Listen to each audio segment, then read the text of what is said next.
Good morning and welcome. Today is January 20th, 2021, and we are here with another version of the Budget Committee. This time we're looking at the Strategic Initiatives Funding Plan, and we also have a public participation.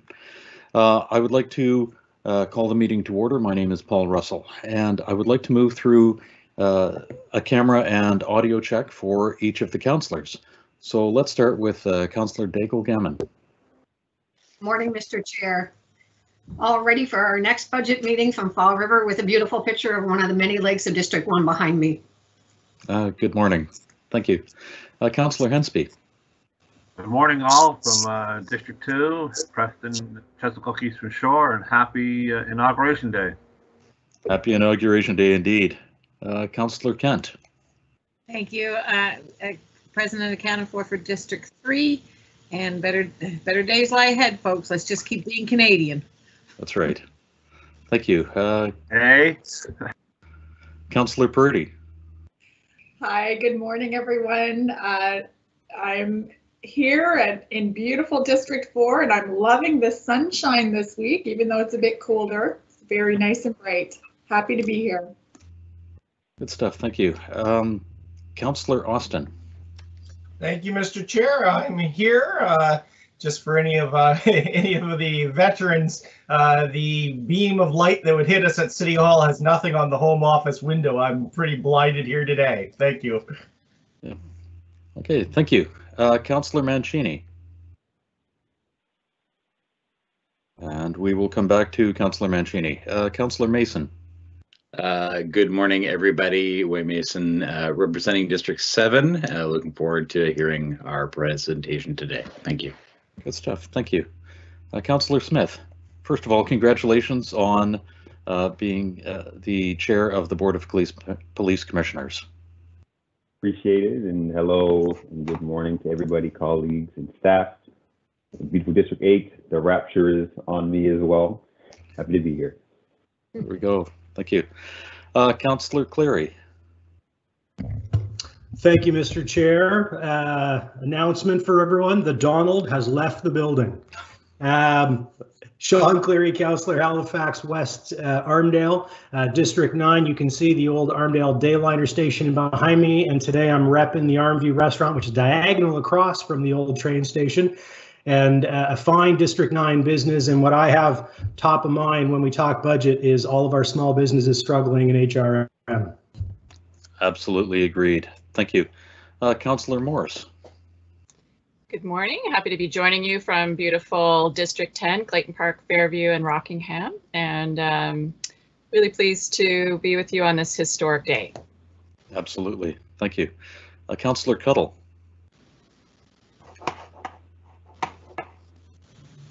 Patty, you are muted. Yep. Good morning, everyone. Reporting live from Purcell's Cove, and glad to be with you here this morning. Super. Thank you. Councillor Stoddard. Good morning, everyone. Coming live from you from District 12. As you can see, I'm enjoying the sunlight, and it's beautiful out here. And I agree, this is a historic day. Absolutely. Thank you. Councillor Lovelace. Good morning, colleagues and staff. I'm coming to you live from Harris Plains St. Margaret. It's a gorgeous day out there, and just a shout out to a new organization that's really doing amazing work, St. Margaret's Bay Housing Coalition. Looking forward to everything that they have to offer developing affordable housing in the Bay Area. Good stuff. Thank you. Councillor Blackburn. Good morning, everybody.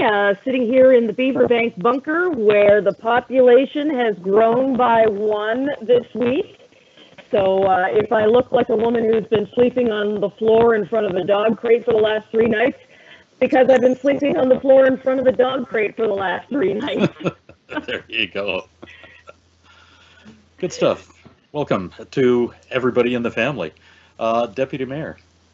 I've always had that look, Lisa. For 59 years, I've looked like I've just woken up off the floor. So don't worry about it. And seeing everybody in the light here, I've been humming Manfred Mann and Springsteen's "Blinded by the Light" song this morning. So having seen you, so hopefully that's going to set the stage for a really good day. Happy to be here. Bedford Wentworth is in the house and ready to go. Good stuff. Thank you. And over to the mayor. Thank you, Chair and councillors. I'd like to just, if I could, throw a shout out to Irvin Carvery and Dolly Williams, who did a great job yesterday on the presentation of the African Nova Scotian Road to Prosperity, the work they did with the partnership. Thanks to Io from our team, to Carol Ann from the partnership, and to Wendy and to RBC for sponsoring. There's a lot of work to be done, but we have a roadmap that I think will be very positive. So they did a great job yesterday. So thumbs up to Irvin and to Dolly in particular. Good stuff. Thank you very much for that shout out. I appreciate that. Next item on the order of business is the approval of the minutes, and there are none. We have a call for declaration of conflicts of interest.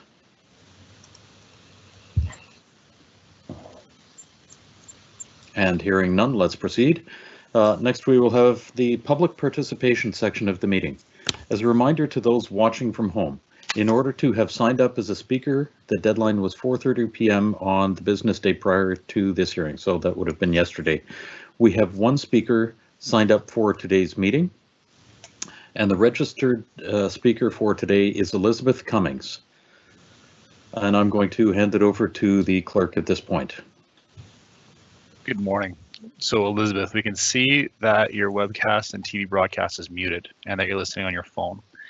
Please press *6 on your phone. Once you hear the announcements that you're no longer muted, then you may begin speaking. You have up to 5 minutes to speak.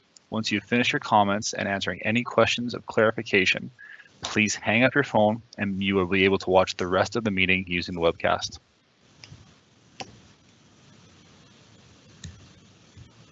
Councillor Russell, Chair Russell, I guess back to you.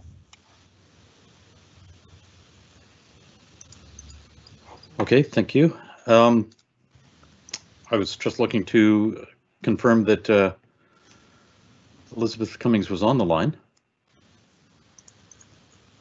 and was hoping she would be able to present.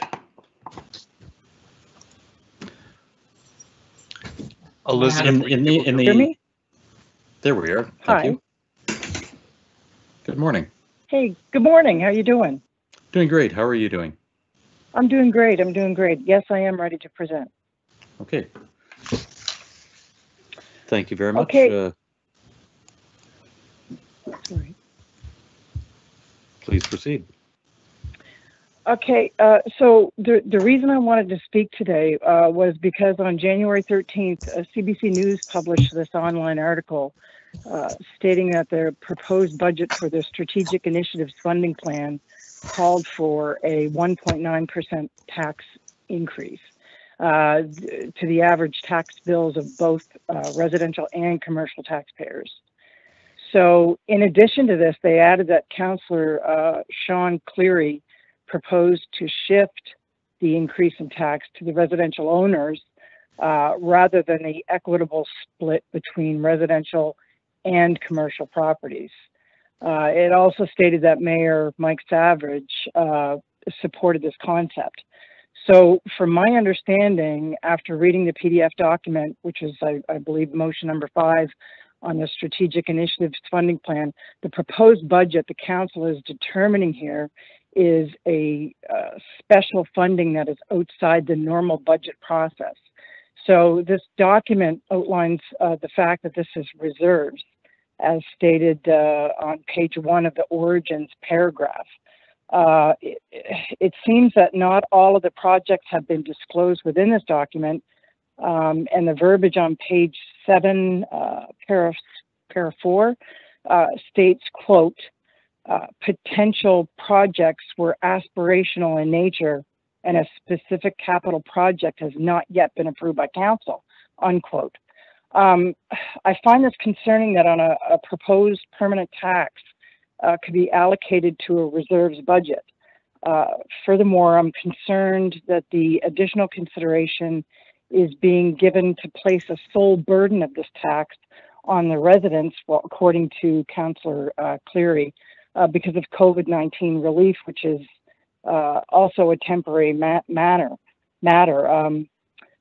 I'm just concerned that the proposed tax increase for the residential homeowners appears to be permanent. I'm also concerned because a great deal of small business owners are also homeowners on HRM, and this is still impacting them.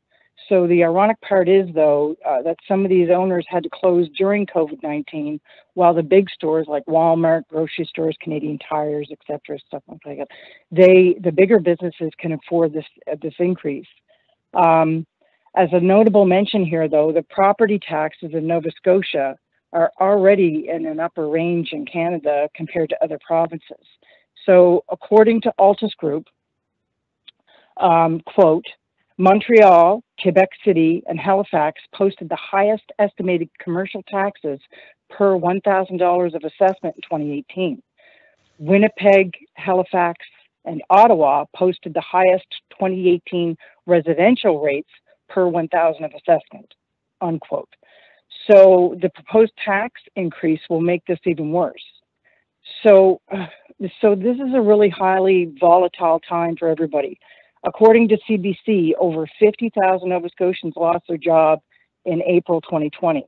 And according to Stats Canada via the novascotia.ca website, quote, Nova Scotia has recovered about 80%, so 60,100 of the peak employment losses reported in April, which was 75,400, unquote. This leaves 20% still unaccounted for, like a difference of 15,300 Nova Scotian people are still impacted financially by way of employment by COVID. So the last point I'd like to mention here is that the Nova Scotian Association of Realtors reported a record number of homes sold in December 2020, which were 889 units. They stated, quote, on an annual basis, home sales totaled a record of 13,923 units over the course of 2020. This was an increase of 13% from the same period in 2019 and marked the highest level of any year in history, beating the previous record set in 2019 by more than 1,500 sales. The average price of homes sold in December 2020 was a record $319,726, rising 22.3% from December 2019, unquote. So where is all this deed transfer tax and property tax being generated, being routed? So could this be utilized instead? I don't know. I guess I'm just trying to speak today. I'm just greatly concerned about the property taxes. They're already high. And I know other people across HRM feel the same way because of the comments that I've read online. And I would really just appreciate the consideration, and I really thank everybody for their time today. But that's it. That's all I've had to say. I appreciate that, Ms. Cummings. Thank you very much for your presentation. This is those are certainly some points that we have been talking about, or a number of them have been, and we are looking at bringing motions forward to help clarify some of what has come before. Just a reminder that the 1.9% increase is not an increase in the tax, it's in the tax rate, it's an increase in the tax bill. And we have covered that in some degree of detail, and we will be covering some of that in more detail. I do not believe we have an opportunity for questions for the speaker at this point, so I do appreciate your input, and we will take that into consideration as we move forward. Thank you very much. Thank you so much. Thank you. Thank you. Bye-bye. Thank you. During the audio and video check at the beginning, Councillor Mancini was not able to join us for technical reasons. He has now joined us, so I would like to bid you good morning, sir, and please check your audio. Good morning, Mr. Chair. Good morning, everybody. Just to be full disclosure, it wasn't technical issues. I just came from my hair appointment, so I'm good to go. Thanks very much. Tony is looking a lot better. Thank you. It's looking a lot better. Thank you very much. We are moving on to the Strategic Initiatives Funding Plan, and I'm going to hand it over to the CAO. So, Mr. Dubé.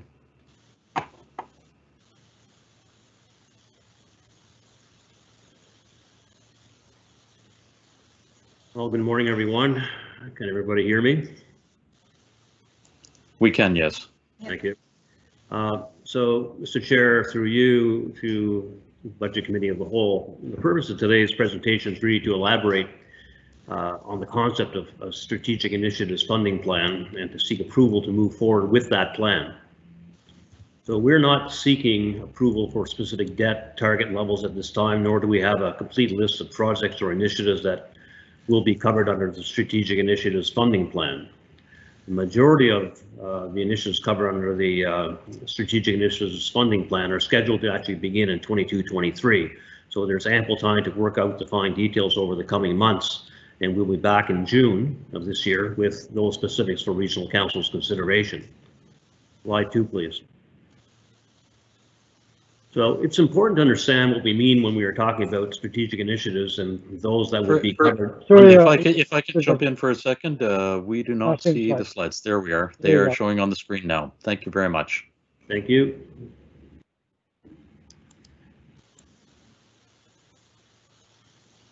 So, as I mentioned, it's important to understand what we mean when we're talking about these kinds of initiatives and what will be covered. So, what they are ultimately are big city building, game-changing initiatives that cannot be accommodated within the normal budget or normal capital or operating budgets without having a large impact on the tax rate. So it's for approved initiatives, not potential initiatives. It's for major projects that span multiple years, and they're funded mainly from capital, but can be funded from operating as well. So the funding plan is a key tool amongst others that allows us to deliver on regional council strategic projects. Next slide, please.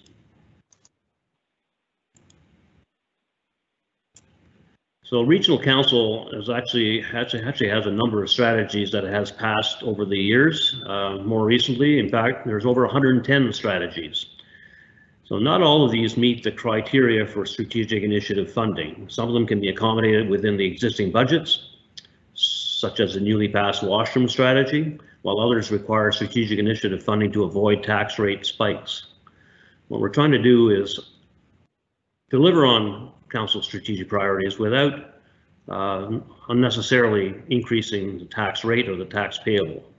So the regional plan is HRM's key strategic document, and on its own does not require funding. However, in order to meet the objectives of the plan, there is a need for strategic initiative funding, such as meeting transportation modal split targets, for example. Slide 4, please. So this slide sort of illustrates what would be captured under the strategic initiatives funding plan and those that would not. So you'll notice that the green network plan is under both lists, and that's because if there are significant parkland purchases to be made, they may be funded as a strategic initiative under the strategic initiatives fund. Cogswell redevelopment would definitely meet the criteria for a strategic initiatives project. However, it has its own funding plan where much of the capital costs are paid from the sale of lots. And as I mentioned earlier in the presentation, this is not the full list of projects, and it's anticipated that the projects will be continuing to be added to the funding plan as HRM continues to grow and regional council approves more city building strategies and projects. So you will notice that there are potential strategic projects on the list, and this is because we have a number of projects that we earmarked for funding from the Strategic Capital Reserve that will require decisions by regional council. I'm now going to pass it over to Jane. We'll take you through more of the detail on this. Thank you, Mr. Chair. Thank you. Thank you, Jacques. Slide 5, please. Thank you. So why do we need a strategic initiative funding plan? So HRM really has grown to the point where we cannot advance the capital projects and balance good asset management within the current fiscal policies that we have.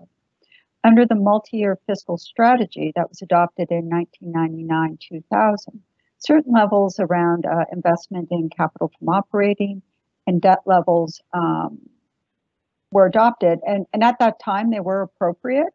But looking 20 years forward, it's time to review those strategies. By trying to fit in new city building initiatives in the budget, what we're doing is we're making suboptimal decisions. So we're stretching out project delivery dates to match the funding that's available. And we continue to push renewal projects out 1 year, just saying, can that roof hold on for an additional year? HRM is now at the point where we are a big city, we're a big region, and we have the fiscal capacity as well as a track record of prudent financial management to allow for the adoption of a strategic initiative funding plan. Next slide, please. So as the CIO said, this is really the introduction of a concept as opposed to having hard and fast numbers. And those numbers will come as we work through the plan. So how it would work is basically we would establish a reserve for strategic initiative projects, and we would allocate through the annual budget process an amount of money to go into that reserve. Establish debt policy for the initiative. So we want to make sure that we have strong policy framework around the debt that we'll be assuming. Look at a minimum 50 to 75% of the reserve going to fund principal and interest payments that result from the debt from those initiatives.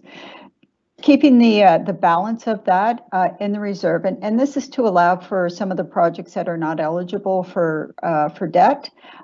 If we can identify savings, there's a number of initiatives that do have savings attached to them. Have those go back to the reserve, so it's a bit of a self-funding model.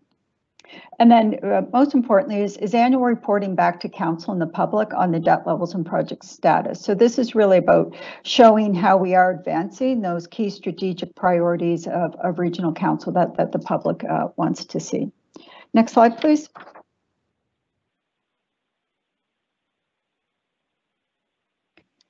So we've heard from a number of councillors that debt really is a last resort, and careful rationing of debt has been a long-standing operating philosophy within HRM. And it certainly has served the municipality well. We have very low debt levels. The intent of the strategic initiative funding plan is not to increase debt levels without structure around it. As I said, it's important to have the policy framework, and really it's all about the affordability of debt and how we measure that. So debt would only be used for capital assets by definition. And what I mean by that is that in HRM, we often say that we're giving a capital grant to an organization. If we don't own the asset, it is not capital by definition. Under accounting standards, a capital asset is one that's going to last longer than a year. It's putting it in place and increases the service or the utility of the asset. And you're not going to, it's not intended to be held for resale. That's paraphrased. So when you look at, when we open up lands for development in Burnside Industrial Park as an example, the lots that we create, they are not capital assets. So those are some of the distinctions that we would use for debt. There's also the Municipal Finance Corp, where we have to also has certain assets that are eligible for debt financing. So those are the things that we would look at.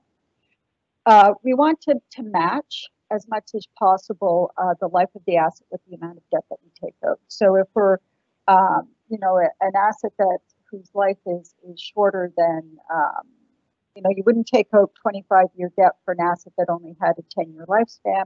By the same token, a large recreational facility, as an example, you wouldn't want to debt finance at over 10 years because of the intergenerational nature of the asset. The people that are using the asset and having the benefit of it should be paying for it. And then debt would be used for the initial purchase only. So the example I have on the slide here is the electrification of buses. So the initial purchase is a big ask. That would be eligible for debt. However, when it comes time to replace those at the end of their useful life, 14 or 16 years out, whatever it is, that would get baked into the base capital budget. So it really is about putting that policy framework around the debt. Next slide, please. This is simply an illustration to show what the principal and interest cost would be on a hypothetical debt of $150 million. So at the peak in 2031-32, it's $10.6 million, which is less than 0.1% of the future operating budget. So the $10 million that we are proposing as a minimum to invest each year would certainly support this. And actually, if you run it out over the time frame that we're talking about, it's actually about $317 million worth of debt that we could take on. So as I said, this is an illustration. The projects that we're talking about, as the CAO said at the outset, are conceptual and are not starting for a while. So it's to be really just to give orders of magnitude, if you will. Next slide, please. So this is where the strategic initiative reserve itself would come in. So that bit that remains in the reserve and not used for principal and interest. And this is to fund non-capital items. So for example, if we're partnering with someone on initiative, that's where the funding would come from. We wouldn't be able to raise debt for that. Things for operating costs such as well. We do have baked into the fiscal four-year fiscal plan now an annual budget allocation starting out at $10 million. We don't know what the right number is, and that's some of the work that needs to be done in the next steps if this is approved as we go forward. One thing that we will be seeking direction on are the planned and potential projects that are eligible for funding under the Strategic Capital Reserve to see if they should roll into this reserve. We've made some fairly good progress on moving the planned projects. However, the potential projects do tend to be aspirational in nature and haven't been programmed by and large into the capital plan as of yet. Next slide, please. So obviously, we can't speak about the funding plans for strategic initiatives without speaking about the capital or the base budget. Next slide, please. So to differentiate between the aspects of the budget, when we're talking about sort of the regular capital or the capital that we have now, that's the base budget.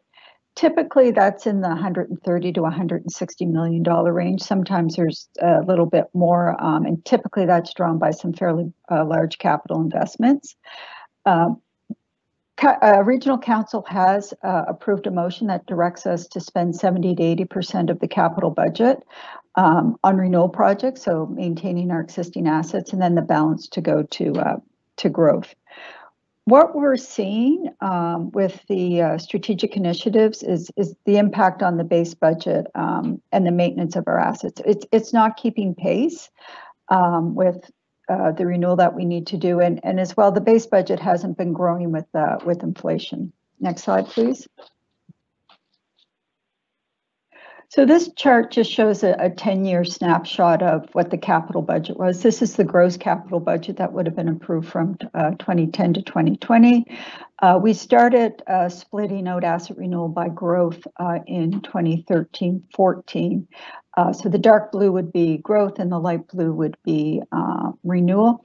And you can see it's a low of about 131, 121 in 1920, up to almost 200 million in 2016. So 2016 was driven by a couple of fairly large projects. In that year, we had the Dartmouth 4 pad, which I think was about $34 million. And we also had the LED streetlight program included in that budget. And I think that was around 20. So that would have skewed the numbers there. Next slide, please.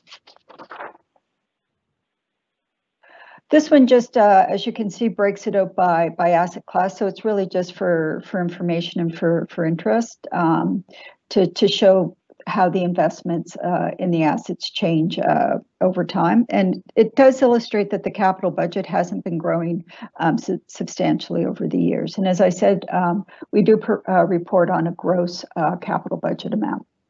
Next slide, please.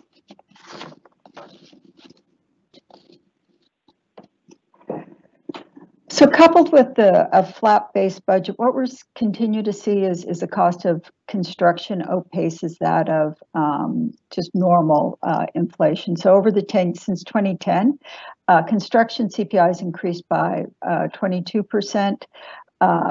We've had some growth. So HRM's population has grown about 50,000 since 2010. a little bit more than that. And this is based on StatsCan's information.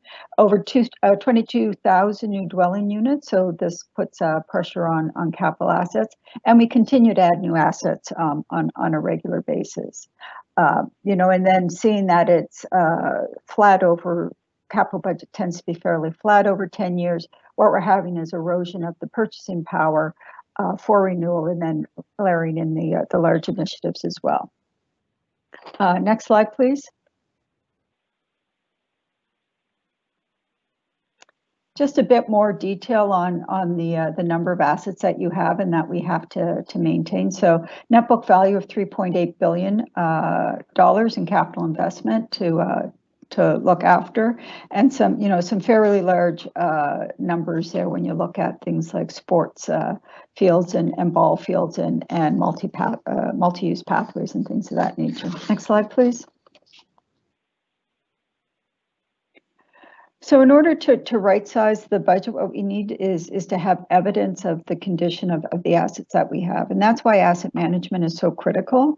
It really gives us an understanding of the assets that we have, the condition that they're in, what services they provide, and really when we should invest in them, and if we should divest of them.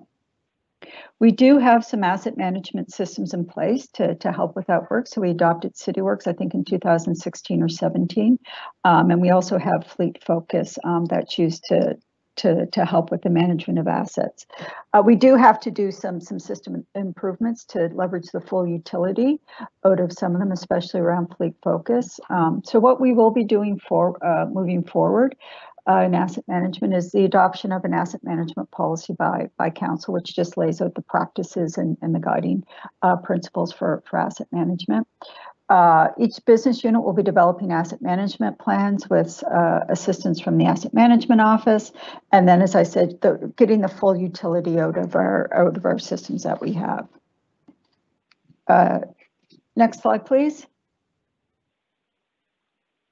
Just a few photos of what the impact of deferred maintenance, and it's much broader than just money or budget. Really, what it is, it has a very direct impact on service delivery as well, and quality of life for our residents. Next slide. Thank you.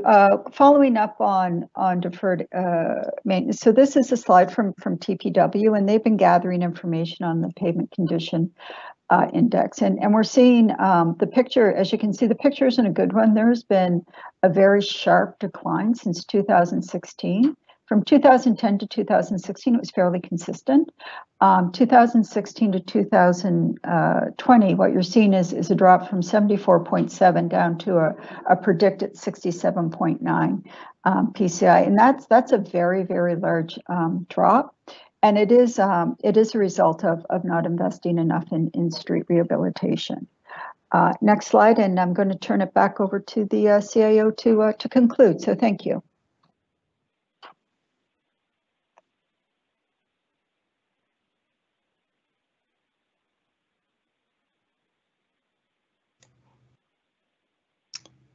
So Jacques, if you're speaking, we can't hear you.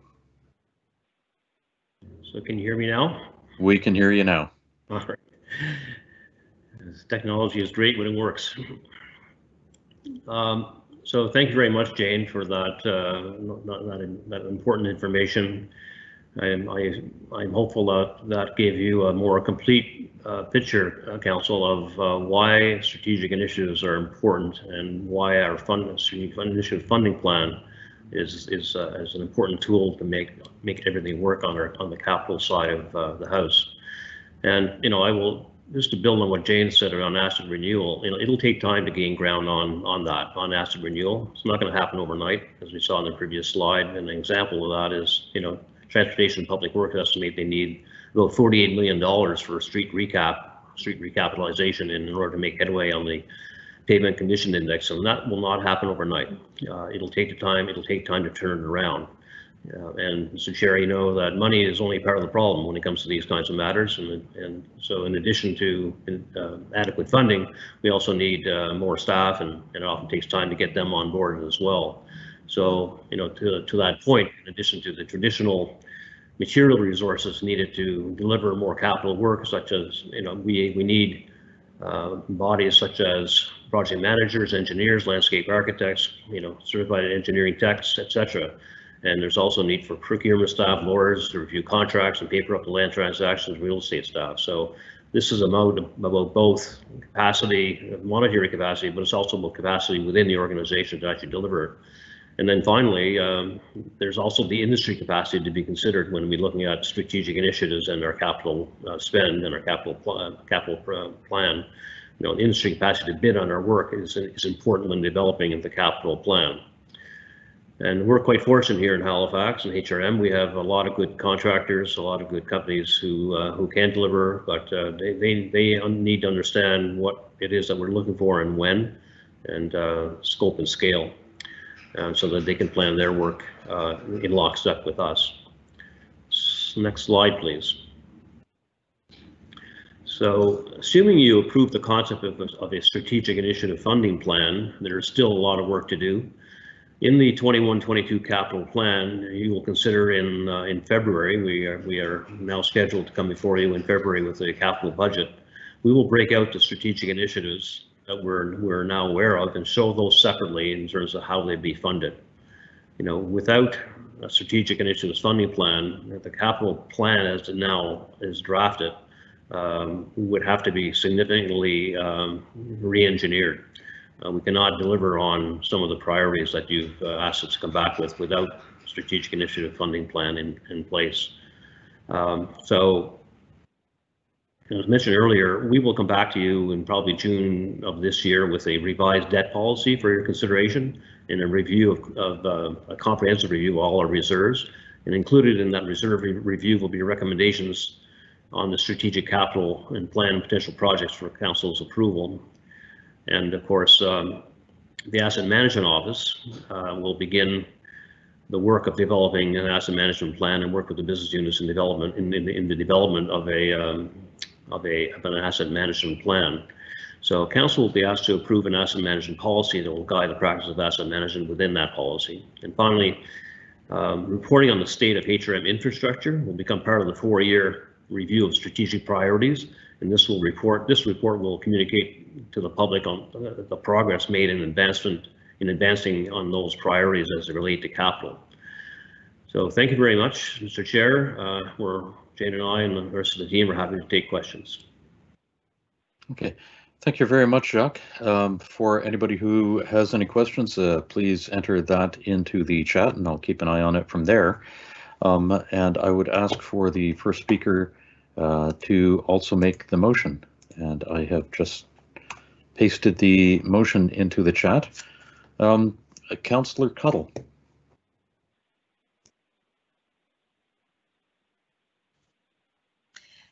Thank you, Mr. Chair. I make the motion that it is recommended that Budget Committee direct the Chief Administrative Officer to 1, include the 2021-22 to 2024-25 operating budget dedicated funding for strategic initiatives in the form of an annual budget allocation to reserves, including the principal and interest reserve Q631 that is used to fund debt payments for initiatives directly linked to advancing the objectives of Halifax 2050, advancing the Rapid Transit Initiative, and renovations to the Ragged Lake Bus Terminal, and advancing the Integrated Mobility Plan and other projects as identified by Regional Council that are deemed to be strategic initiatives. And 2, return to Regional Council no later than June 2021 with a revised reserve strategy, including a review of all reserve business cases, recommendations on the number and classification of reserves, and their relationship to the strategic initiatives.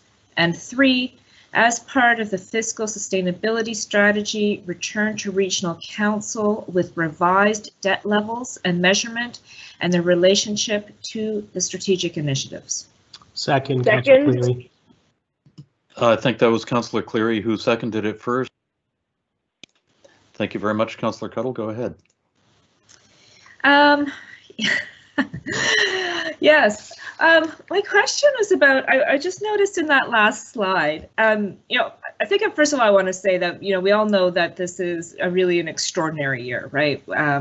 You know, with kind of an unpredictable future, and anything that we're looking at the future right now really based on, you know, a large number of assumptions. You know, projections are never certain, but right now it feels that, you know, they're particularly uncertain.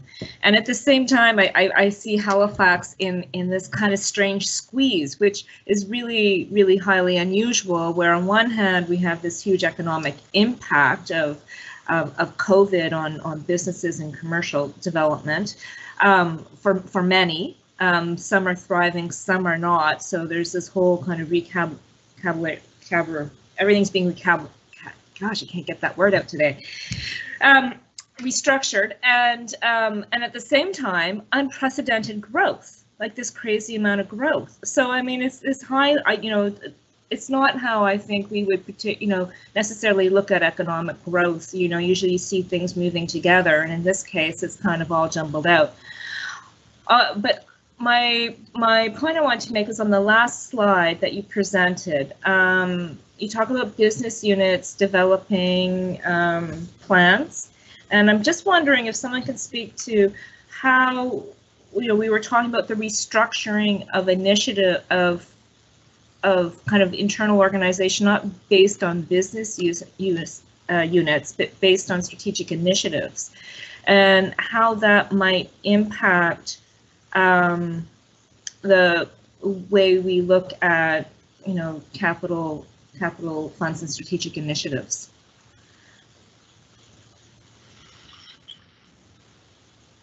I think so. I'll give this a try. To your point, you know, the economy is going very well in HRM, with the exception of the hospitality entertainment sector. Obviously, restaurateurs, bars, clubs, musicians, arts, those things, those sectors are having a very challenging time. We feel for their predicament that they're in at the moment. Hopefully things will start to turn around as we get beyond 2021 and into 22, 23 and beyond.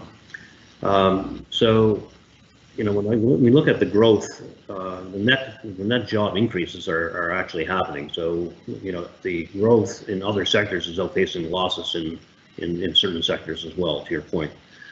On the restructuring of business units, I'm not sure exactly if I understand the question. Can you elaborate on that question a little bit more, please?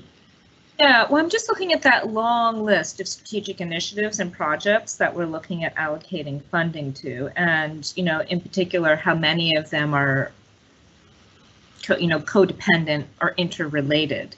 And I'm just wondering how that, you know, when we look at this list of budget, you know, this list of projects that are going to be in the budget, like how that's going to be addressed based on kind of a new model of operating. So, as you say, certainly all these strategic initiatives require a lot of collaboration and communication amongst business units. Many of these are cross-functional, or led by cross-functional teams. They include people on Jane's team, from legal to planning and development, TPW, Parks and Rec, etc. So that collaboration is key and critical. So the culture of our organization has been rejigged, I would argue, to allow for more collaboration and to encourage collaboration and cooperation across the business units.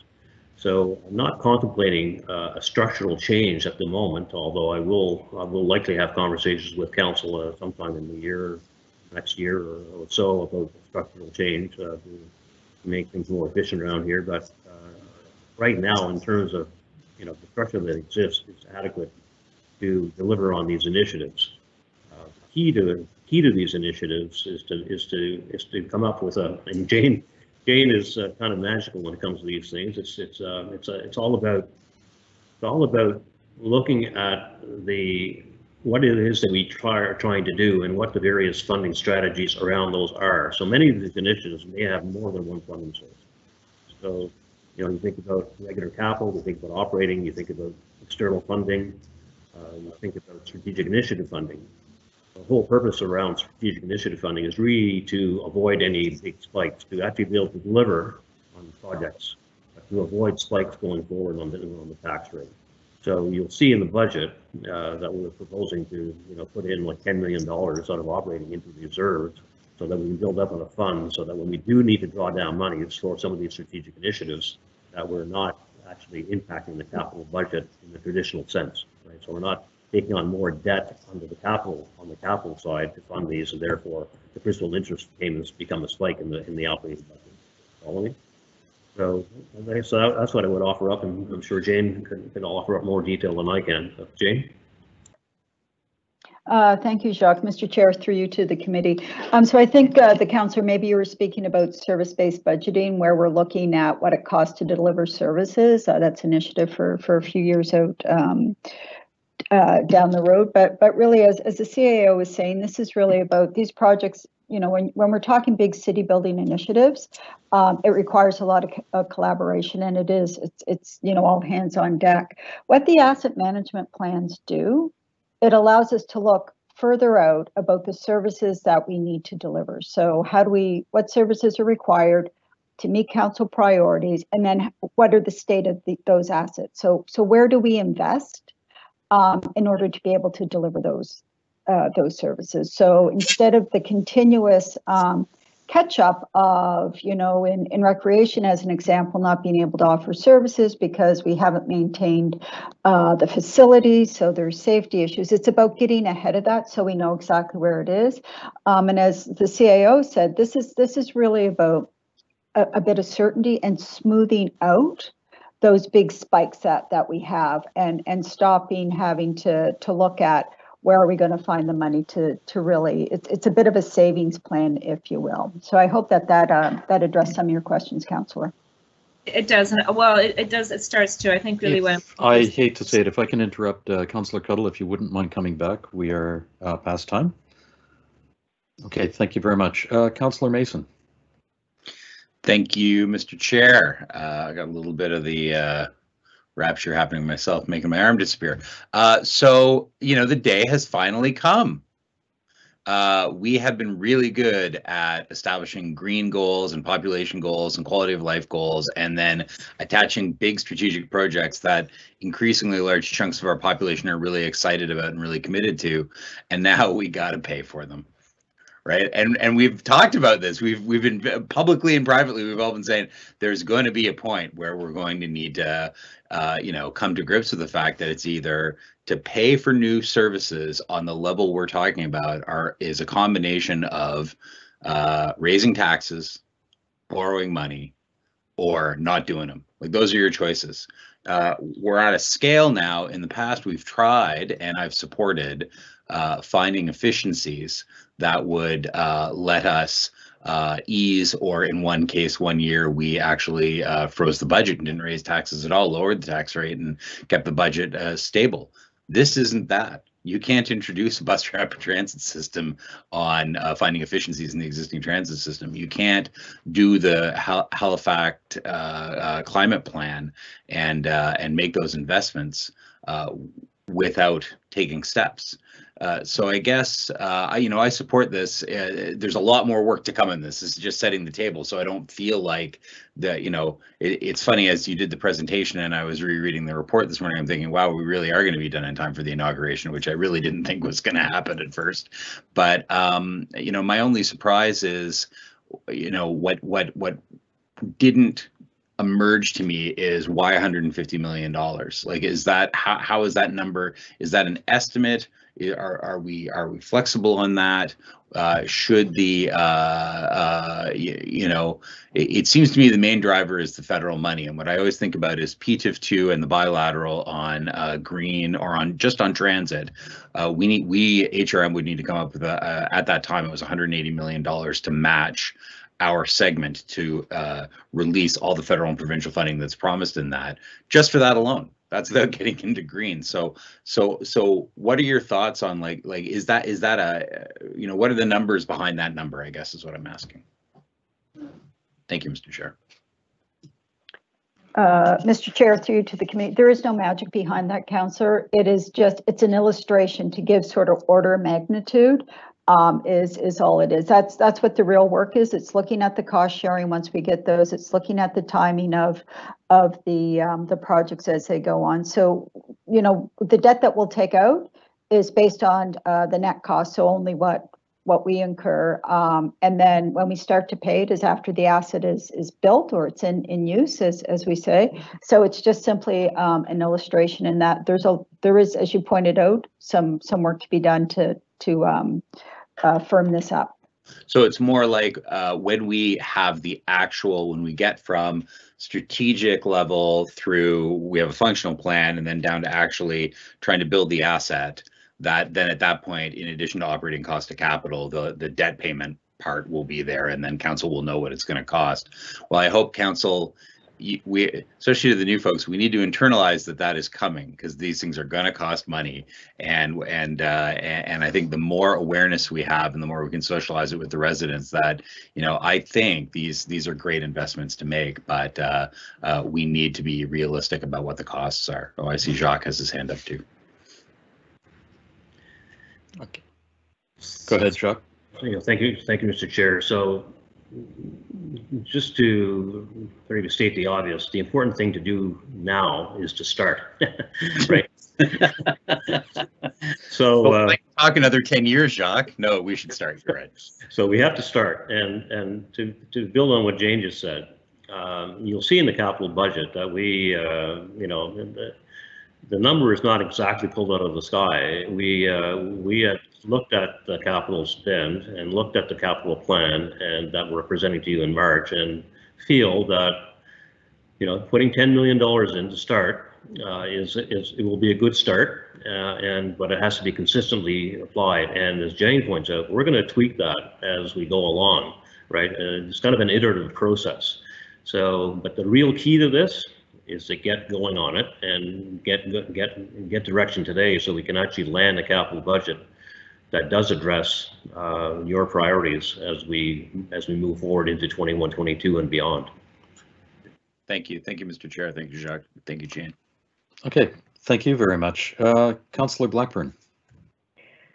Thank you very much, Mr. Chair, and I really like the direction that this is going in. I mean, I've often heard Halifax described as the greatest little big city in Canada, and you know, we're right there on the edge right now.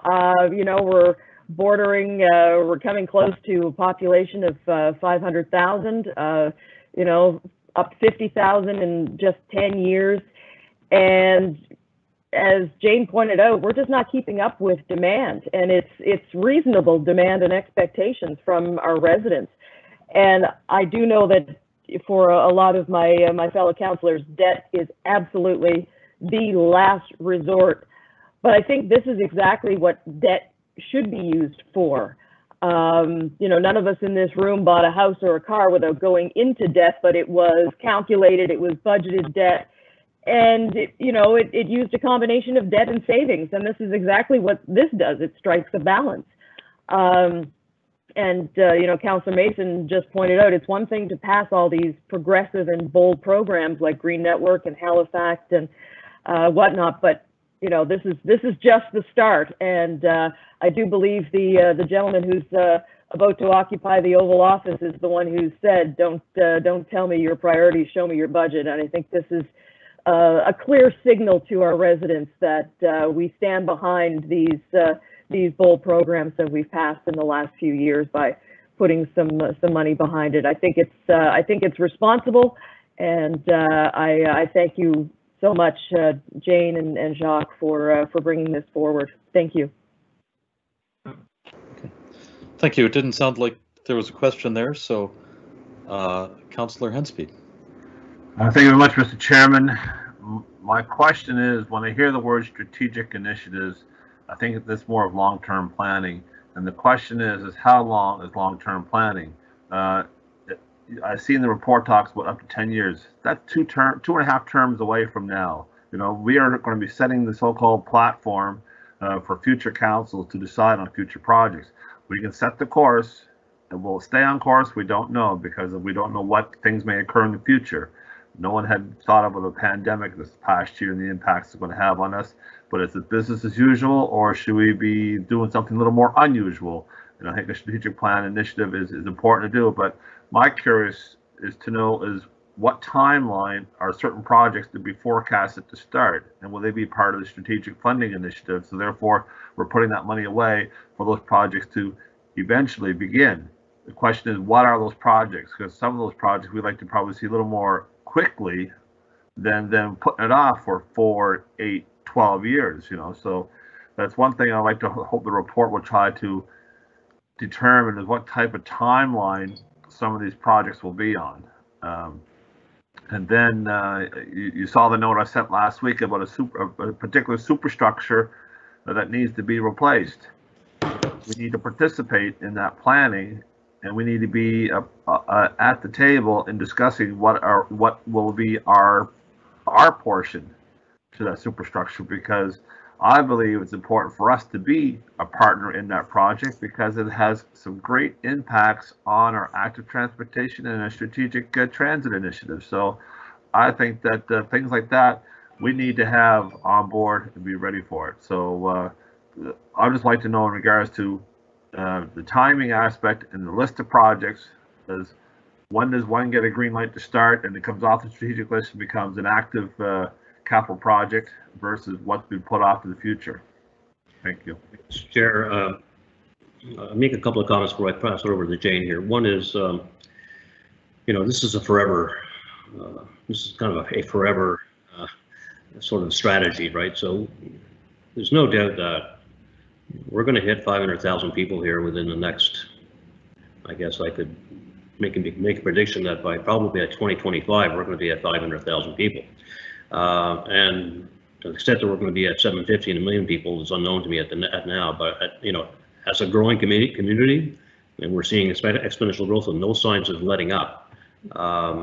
This kind of an approach to fiscal prudence and financial planning is very, very important. The projects that you will see in the capital plan that we're sort of finalizing now for presentation to council at the end of February will incorporate. You'll see some of the projects that are strategic in nature and when they're going to roll out. You know, Jane and Crystal Mellon and the rest of the senior leadership team and the entire asset management team have been doing a great job pulling together a 10-year capital plan and looking out to that level and saying, okay, what can we do here? The other one on the superstructure on the project that you sent around, that project is an important project. We have, in fact, I have a meeting scheduled with the CEO of that organization very soon, and we'll start the conversation. And whether or not we will include that as a strategic initiative and fund it under the strategic initiative plan is unknown to me right now. It all depends on scale, scope, time frames, and all that, which we don't know yet, right, in any great detail. And we have to have some negotiation, and we'll have to have a report to council on that, on our findings. Jane and I will be engaged in that, along with Brad Anglish and likely Kelly Denty, to look at that project and have conversations with our counterparts and figure out how is it and when is it that it's all going to happen, and what is our role in it, what's our piece of it. And that'll all be brought back to council for your consideration and direction at some point. Jane? Thank you, Jacques. Just to build a little bit on what Jacques said, this is absolutely forever, and the recommendation, you know, states that, and it's for any other projects that council that sort of meet the criteria or categories. So on specific projects, or the one that you're speaking to about big projects like that, it's really envisioned that we would be involved in those conversations at the outset. So what we would be doing is looking at those and then coming up with funding plans and funding strategies within that, so that when the report lands at council, within that is a full understanding of what the funding implications are, as opposed to, previously when there'd be large strategies that would be coming forward, it would be, and the funding would be determined later. So it's just that growth and that evolution, a bit of maturity, if you will, of having that funding plan baked in. So then the recommendation would be there, whether it's in falls under this strategic initiative plan, or it's at a scope and scale where we can do it within normal. So it certainly will be something that'll be going on. Okay, thank you very much. Councillor Daigle-Gammon. Thank you very much, Mr. Chair, and thank you for the presentation. It's always interesting when you're doing the budgets because this is just one piece of a bigger budget. And so to listen to the conversation only in isolation, not with the rest of the context in your mind, I guess, is an interesting thing. So the strategic initiatives, I think most of the people would be worried that when you read this motion and it says dedicated funding for strategic initiatives in the form of an annual budget allocation to reserves, is that within the context of the 1.9 envelope that we talked to? How does the 1.9 relate to that part of the motion, please? And then the other thing is, I agree with Lisa, debt and savings is how you buy your house sometimes, and all of those things around capital assets. I guess the other concern that I think sometimes people might have when you're listening to this is strategic initiatives and aspirational goals. Does that at any time, when does that put the need for the current infrastructure needs at risk? So we still need water, we still need roads to be paved, we still need all of those things that are probably a little bit closer to our residents in some way, shape, or form. So how do we understand, or how do we give the good information to understand that this is one part of the budget, but there's another whole context of it? So the question might be specifically in relation to the 1.9, and when is it strategic initiative or just our operating and making sure that it's not at the expense of the current infrastructure needs. That's it. Thank you. Over to Jane. Thank you. Thanks. Chuck and I are looking at each other. Thank you, Mr. Chair. So your question, yes, absolutely. We do have included in the budget target for 21-22, $10 million. So that would be captured under the 1.9. And we've also, when we did the 4-year fiscal framework, we also have that included in there. So for planning purposes. On your question about the risk of the strategic initiatives and the aspirational putting pressure on existing assets, we're there now, to be honest. So that's what this is. It's really looking at those big moves that are coming down the pipe, and how do we plan for it so that we do have that smoothing, as Jacques said in one of his responses. It's about just flattening that curve so that we're not seeing those big spikes, and it gives some certainty. It also allows us to plan and take advantage of different things. So that's really what it is. It's about being fiscally prudent in the way that we manage taxpayers' resources and our assets. Jacques, I don't know if you have more to add. No, I think Jane, you hit it. I think that at the end of the day, like I said earlier, we need to start doing this. We baked it into the budget. The 1.9, and I appreciate the person who came on the presented earlier in this meeting questions on that, and I think it's an important question. We can't be adopting major strategies and assuming they're going to get done without a funding plan, right? So this is what Councillor Mason was talking about earlier. We need to be able to rationalize these things and bake them into our budgets in the long term. So we need to make sure that we have the money that's in place, and we have to make sure that we're taking care of the state of good repair. State of good repair, our parks, playgrounds, our buildings and all that, and that's normally done, as Jane pointed out in her presentation. Those are things that are done in the normal capital spending plan. But these special initiatives, major initiatives, can't crowd out the investments we need to make in terms of state of good repair, right? So we need. That's why we're at the wall now, as Jane points out. We're at that place now. We cannot take on some of these strategic initiatives without some special funding mechanisms in addition to the tools we already have to make them all happen. Okay, thank you very much. I appreciate that. Councillor Outfit. Thank you, Chair, and thank you to staff for presenting this. I strongly support this. I think it's long overdue. And my comments come back to setting expectations around this as well. Obviously, there's a lot of details to be worked out between now and what comes forward in June, but also setting expectations with the public on this, because a lot of the projects we've talked about today, particularly rapid transit, park acquisition, Halifax, etc., these won't happen.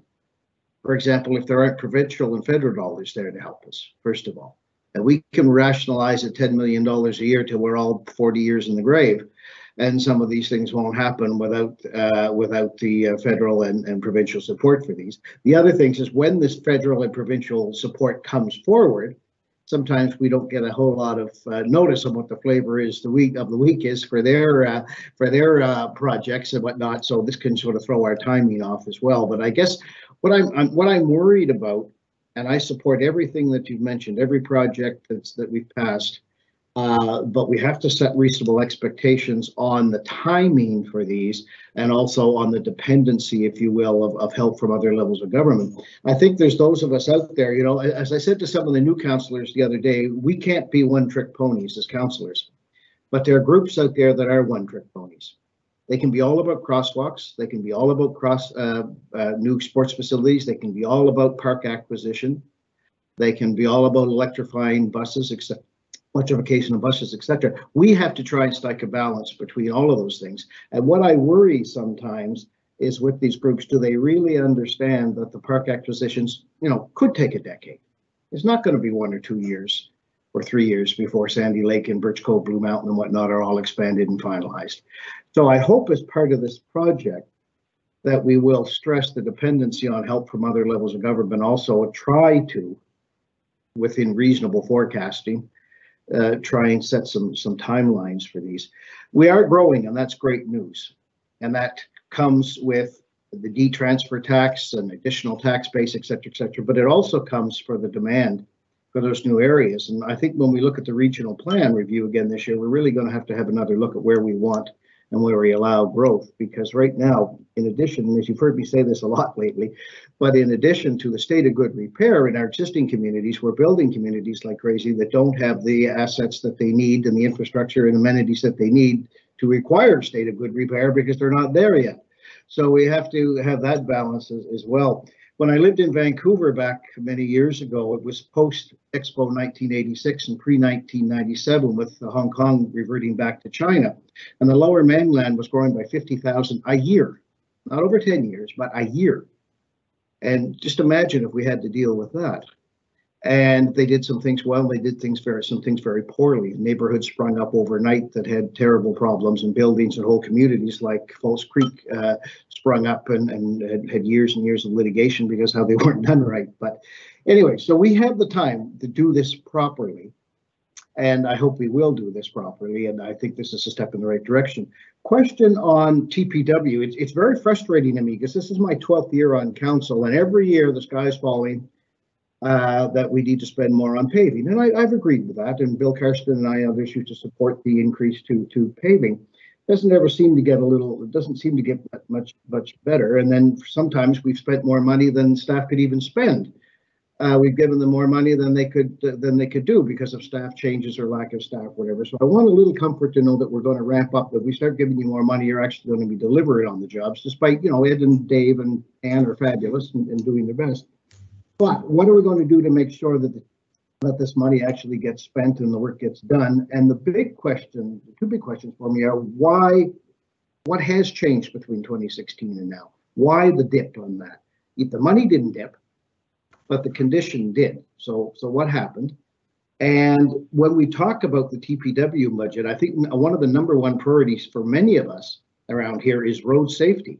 So will that include that additional spending on paving and road state good repair? Will that also consider this traffic calming, the speed calming, the road safety that I think is priority and could eat up a lot of our resources in itself? So just a little bit more understanding of what's going on with TPW and how we can address it.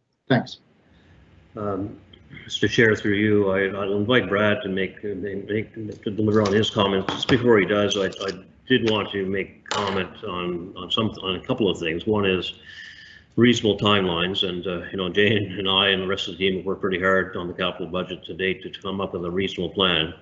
Our definition of reasonableness may not match up with some of yours, but it is what it is. We are trying to come up with a plan that we can afford and actually deliver on. To your point, Yep. We need to do what we say and say what we do. The other comment I would make is federal provincial funding. And we've been quite fortunate that we have federal and provincial governments that have been quite supportive of our projects. so far. I mean, I can think about the Windsor Street Exchange. I can think about bike lanes. To your point about acceleration, you know, and the mayor has spoken to this before. You know, sometimes you know, it's reasonable to take on additional debt and to change our plan if money comes from other levels of government for certain priorities of council. So the bike lanes, you know, we are accelerating that simply because we got some very good support from the feds and the province.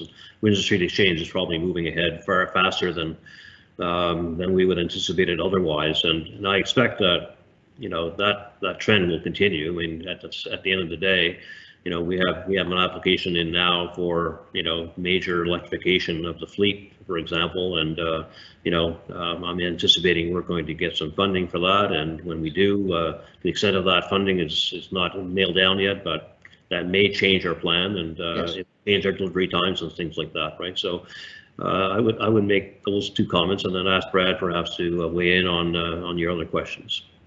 Thank you. Okay, thank you very much, Mr. Mayor. No, Brad, sorry, where is Brad? Oh, I'm sorry, Brad. Yes, you're right. Sorry.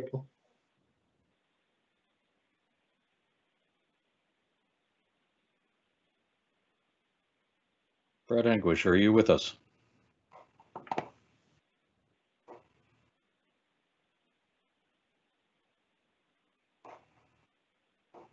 And if you're speaking, I can't hear you.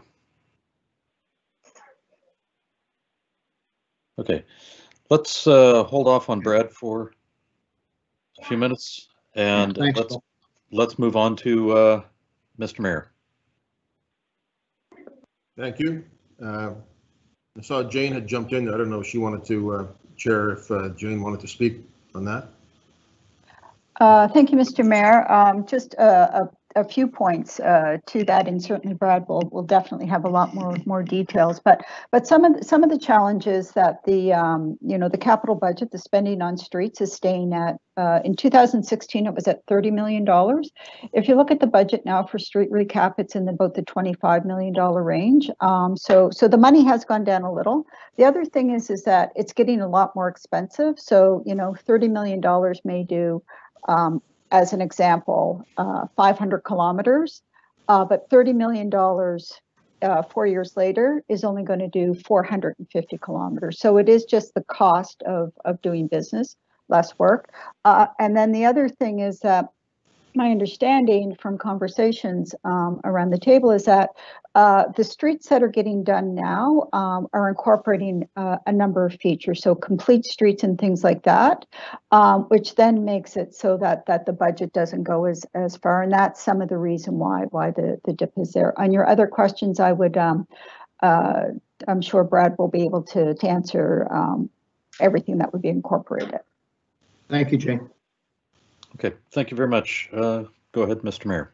Thank you, Chair. Just a note in support of what Councillor Outset is saying, that, you know, I recall a few years ago, Councillor Craig bringing a motion that we increase our streets budget from something like 28 to 38 million. We were told we couldn't do that we didn't have. So I think Councillor Outset's, you know, quite correct that over the past few years we have tried to increase and have been told that we couldn't do it. I want to just speak to the population growth. You know, we see that our population's grown by almost 50,000 in 10 years. We've grown by almost 20,000 in the last 2 years. So the growth is going like that. We grew by 9,634 from July to July, ending in 19, and then we grew by over 9,000 last year. So we're on a growth trajectory that's like it's hockey stick level. What's amazing is that so much of it is immigration. Even last year, 64% of the growth came from other places in the world, and a further chunk came from other provinces. You know, for years we bled population to other parts of Canada, and now by 2-to-1 margin, we're bringing people from other parts of Canada to those that we're losing.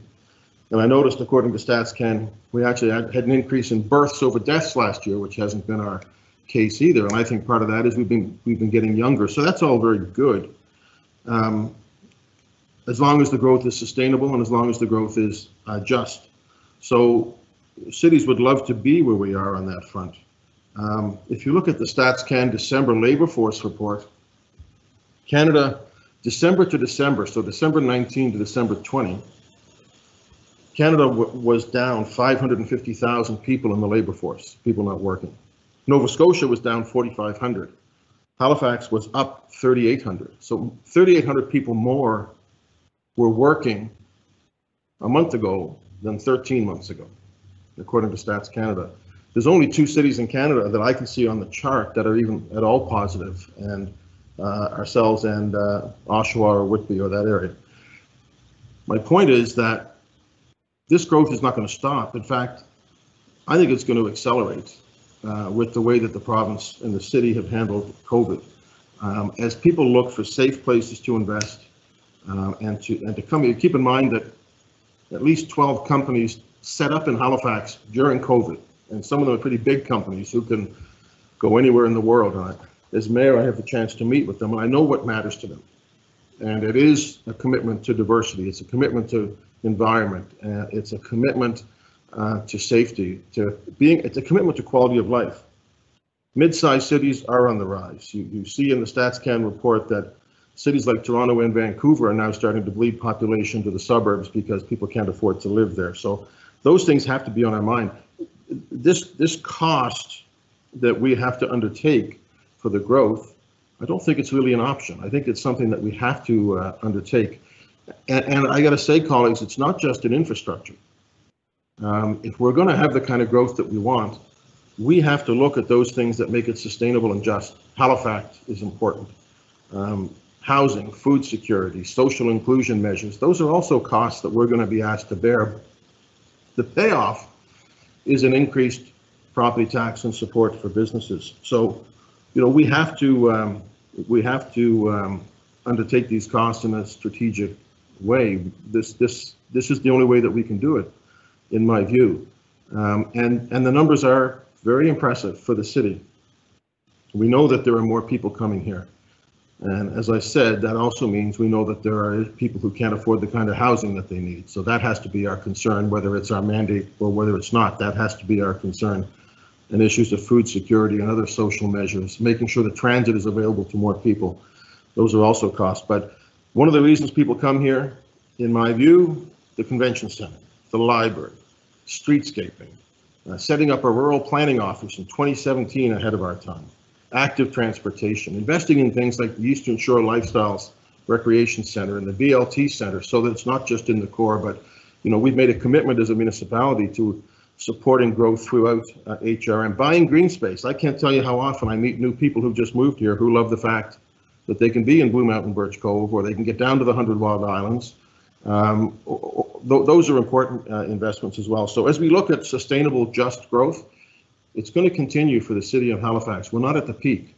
Last year, we grew almost by as much as we did the year before, which was the 6th consecutive year of growth. And that was during COVID. We're one of the few cities that had that kind of growth. So these commitments are important. Last thing I'll say as I sign off is today's not the day to talk about the inequities in it. And as Councillor Mason talked about, or somebody talked about, the restaurants, the hospitality, we've got to find a way to be supportive of those, because the growth was not equal across the economy, and that's going to tax our heads and it's going to make us hurt for a while. We have to figure it out. But overall, thank you very much, Jane, for you and your team, and Jacques for putting this together. I think it's a roadmap that starts the process of where we need to go. Okay, thank you very much. I especially appreciate the state of the city in that set of comments. It's encouraging to see where we are and where we're headed. Councillor Morse. Thank you, Mr. Chair. And I also support this overall direction and find it actually pretty inspiring and exciting to be coming into council when so many new projects are about to be embarked on. I guess my question is about what will be coming forward to council in the next month or two as we consider all these projects, and whether there will be some analysis, even high-level analysis about the economic spin-offs of some of these projects and investments really that we're making in HRM. So for example, if we were looking at the Windsor Street Exchange, would we look at how many jobs were created, how the impact on the port's competitiveness, things like that. Like, would we have some understanding of the economic spin-offs of some of these projects?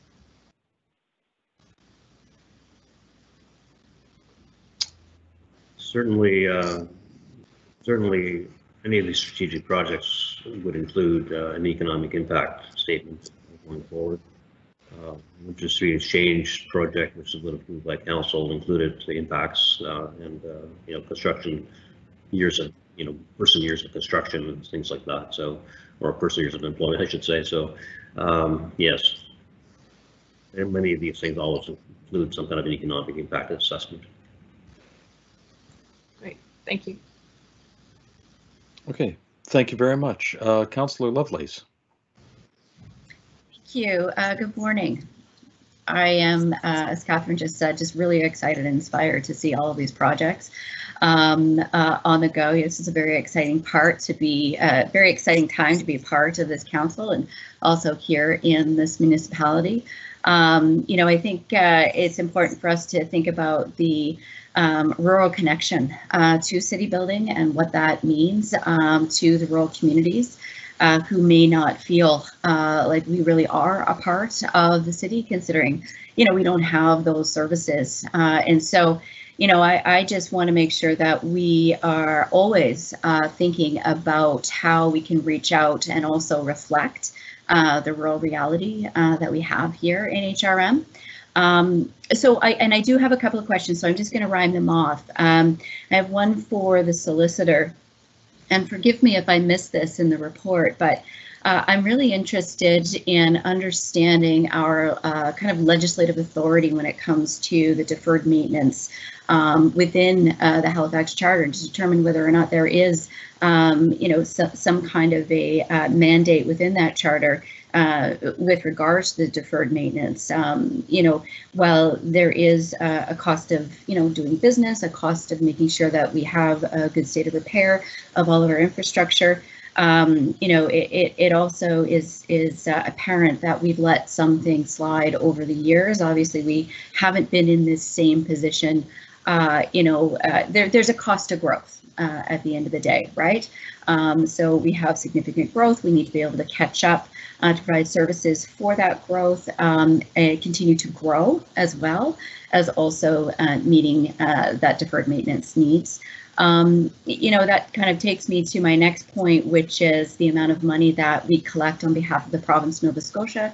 We don't have any sense of where that money goes and how it reflects in the services. We do know that we have snow clearing and so on that's provided, and maintenance of our provincial roads, you know, our CMP police services and that kind of thing. But, you know, do we have an opportunity to have a breakdown of how that money is spent and benefits the communities? So that's just one question. I'm not sure if, I haven't seen that, but I'm not sure if that's available to us. The other point that I want to make is around Councillor Hensby, and just, you know, echoing what the councillor said in regards to timelines. And also the mayor, who pointed out, you know, we can't just focus on infrastructure. We do need to think about the bigger reality of social infrastructure and social needs. So, you know, and just thinking about that agile approach to, you know, creating that predetermined timeline. As Councillor Hensby said, what is that timeline, and how do we integrate effectively all of these different plans that are developed, you know, within these individual business units, so that we can reflect back to the community and back to the municipality and the businesses and residents to showcase how all of these are threaded together. Now, we have the two budgets, you know, the capital and operations budget, but to be able to communicate, you know, this threaded approach, this new approach that we're moving into, I think is really important, and finding a way to help residents, in particular, understand the formulation of how we get to that end spending dollar, that increase, you know, of the tax bill. Because obviously, at the end of the day, we have to focus on delivering, that value to our stakeholders, but doing that in a way that is communicated effectively to them, so they understand that value and they see that bigger picture, that roadmap that we're on. And obviously that helps all of us move forward together better. So I guess those are my two main questions with regards to deferred maintenance in the charter, and also just looking at that provincial breakdown. So I appreciate that. Thank you. Thank you very much. Over to Mr. Draves. Sure. Thank you for the question, Councillor, through you, Mr. Chair, to the councillor. There's no specific requirement with respect to deferred maintenance in the charter, but there's basically three larger interconnected pieces that council needs to think of, which is, the starting point being the purpose of municipality, which is to provide the service, facilities, and other things that, in the opinion of council, are necessary, desirable for all or part of the municipality. So that would include, broadly speaking, deferred maintenance. And then from there is the obligation to adopt an operating budget and a capital budget for each fiscal year. So that would be the funding piece of this. And then finally, the last step of that whole process is the requirement that the tax rates must be those that council deems sufficient to raise the amount required to defray the estimated requirements of the municipality. So you're required to make estimates of how much money you need, which may or may not include some measure of deferred maintenance. Obviously, that's a big issue and a concern to look at, but all those things laid together lead you to a finalized budget, which includes a tax rate. Thank you. I appreciate that.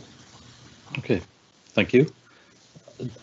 Do we have anything further from the CAO or the CFO? So on the provincial breakdown, Mr. Chair, through you to the committee. So certainly it falls under a number of areas. One is mandatory education, it's corrections, it's housing. PVSC is a bit on its own. They're driven mainly by formula. So certainly we can ask the Halifax Regional Centre for Education for a breakdown. Funding for schools. I don't know if they have it at that granular level. Housing is based on housing authorities that are there and agreements that are very long standing.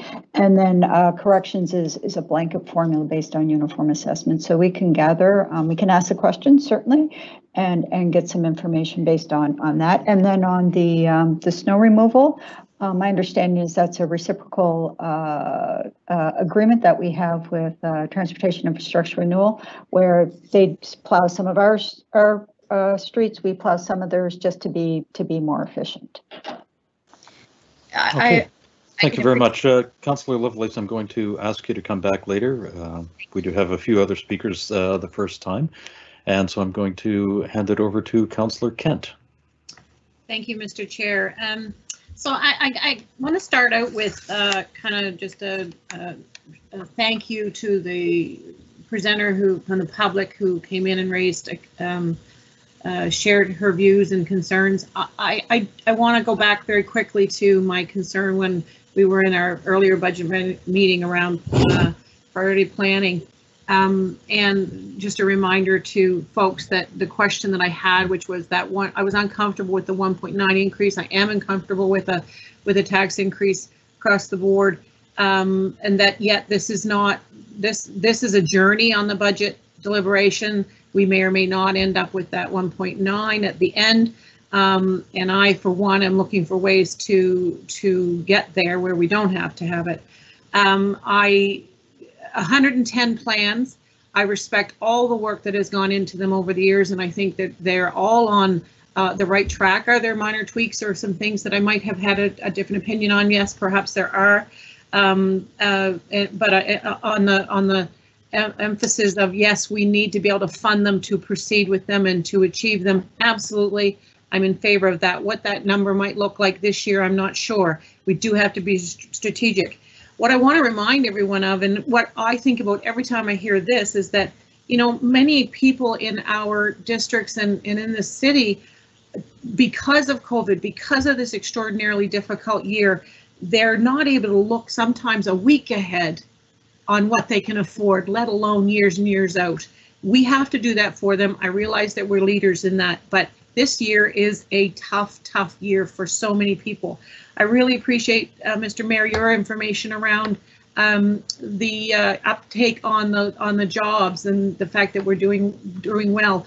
But again, I want to remind folks that having a job doesn't equate to being able to pay your bills.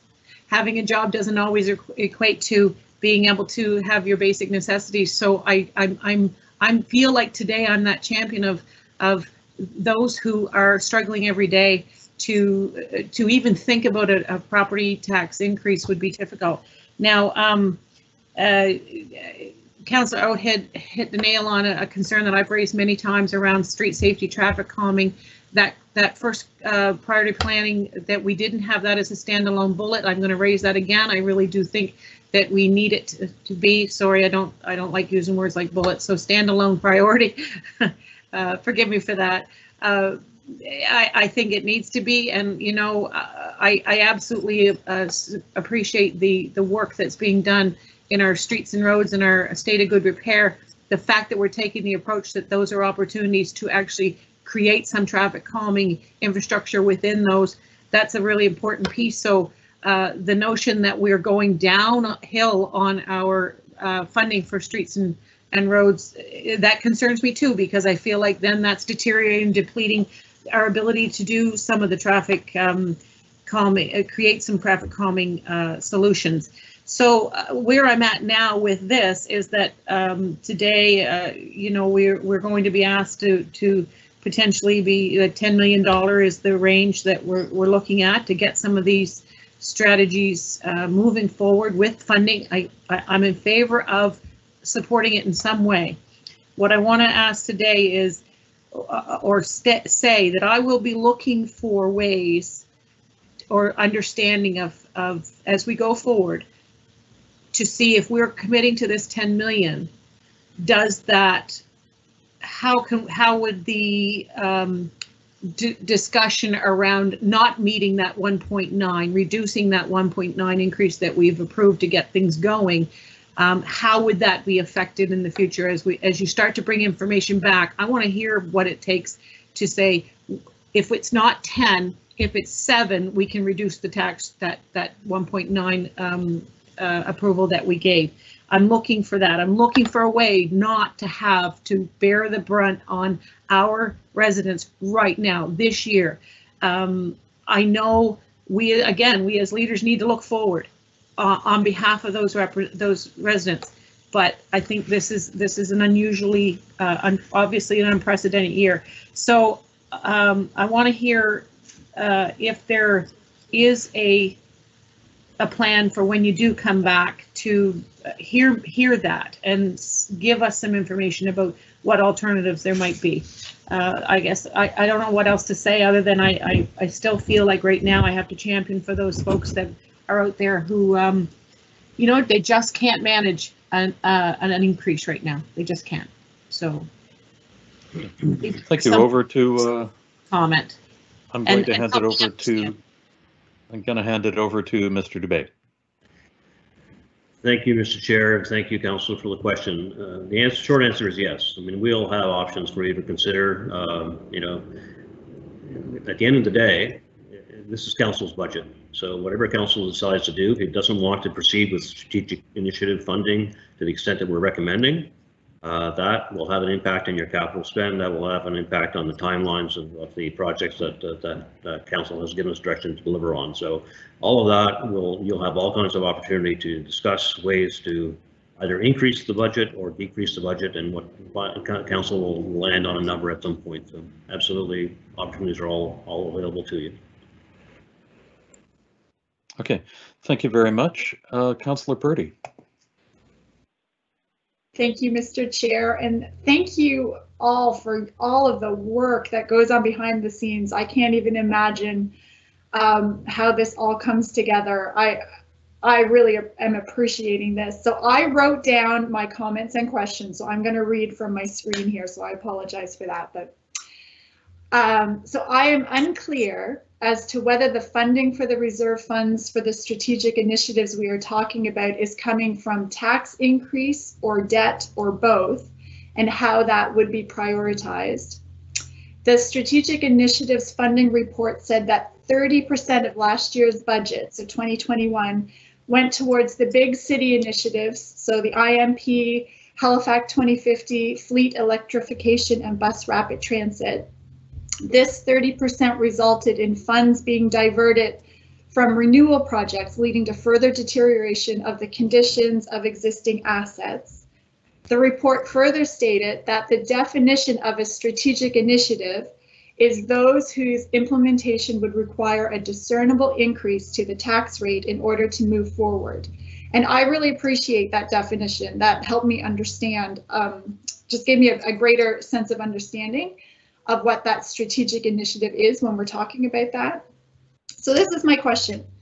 Is it possible to pause the tax increase to fund big city strategic initiatives for this year to see how this year pans out?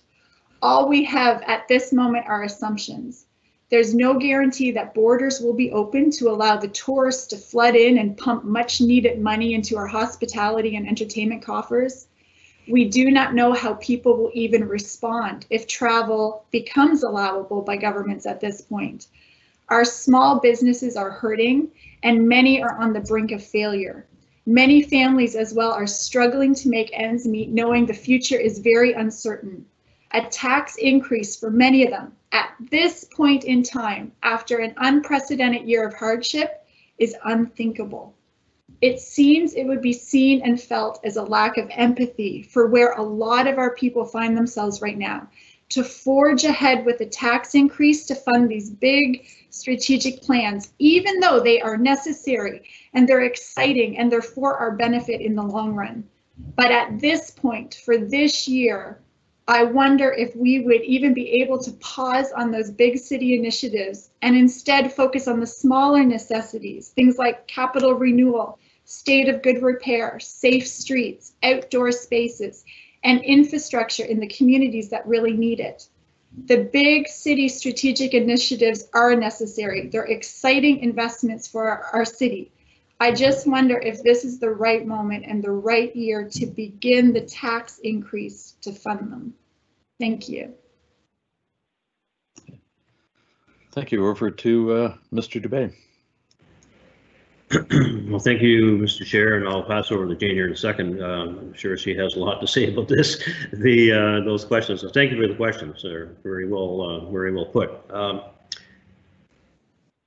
As I mentioned earlier, this is council's budget and it's council's budget process. So council, if council chooses to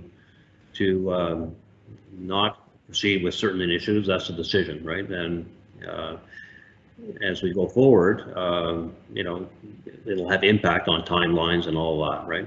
So the key now is, as I mentioned earlier in my comments, is to start.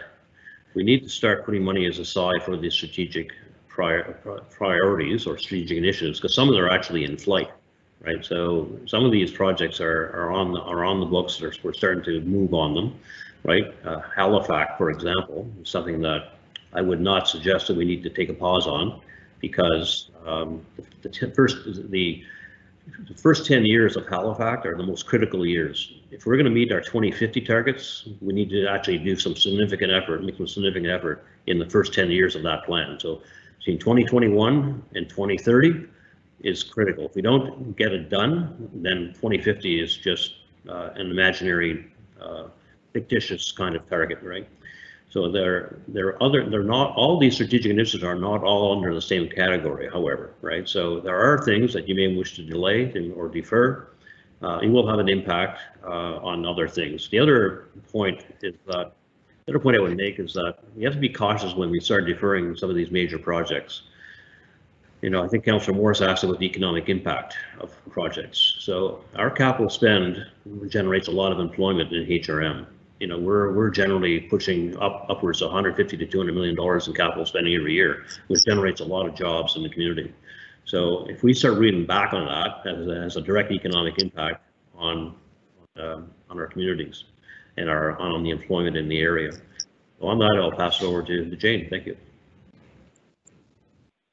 Thank you, Jacques. So to answer your question, Councillor, the money is already in the whole operating budget. So really, as we go through the whole process and you see business units come in and look at it, we manage everything as a total package. So it's not, so it's looking at everything that's in the mix, and it really comes down to risk. As you know, so as it's been stated, these projects are on a path anyway. If there's cost sharing, so it's looking at what all of our options are within the budget envelope. And at the end of the day, when it comes to the final vote, it's council's decision, and we just take all of your recommendations and put together a package that you will have final approval of. Okay, thank you. Comment from Mr. Traves. I just wanted to add one note of caution to what Jane and the CIO have said, which is those obligations that we are legally already bound to, which would be any of the major contracts that have been entered into, would be very challenging, if not impossible, to get out at this point. Now, that's not normally a very large amount, but I could think of some, perhaps Windsor Street and some of the other bits where we're already down the road. But other than that, you relatively speaking have broad discretion as to what it is that you will commit to in your budget going forward. Okay, thank you very much for that reminder. Councillor Smith.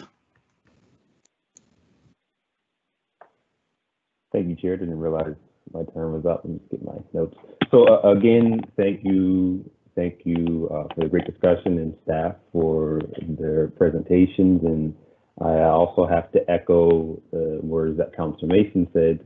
The time has come where we have to pay for it, and our words ain't cheap. And I'm very proud of the initiatives and the strategic plans that we as council and staff and under the CAO we've committed to doing, but we have to pay for it, and the time is now where we have to have that discussion.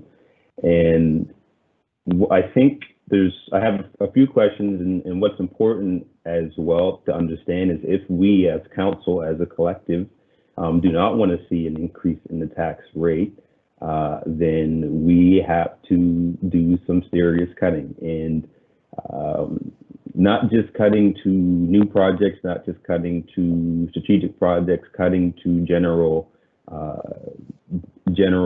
service delivery. We know there's an increase when it comes to compensation.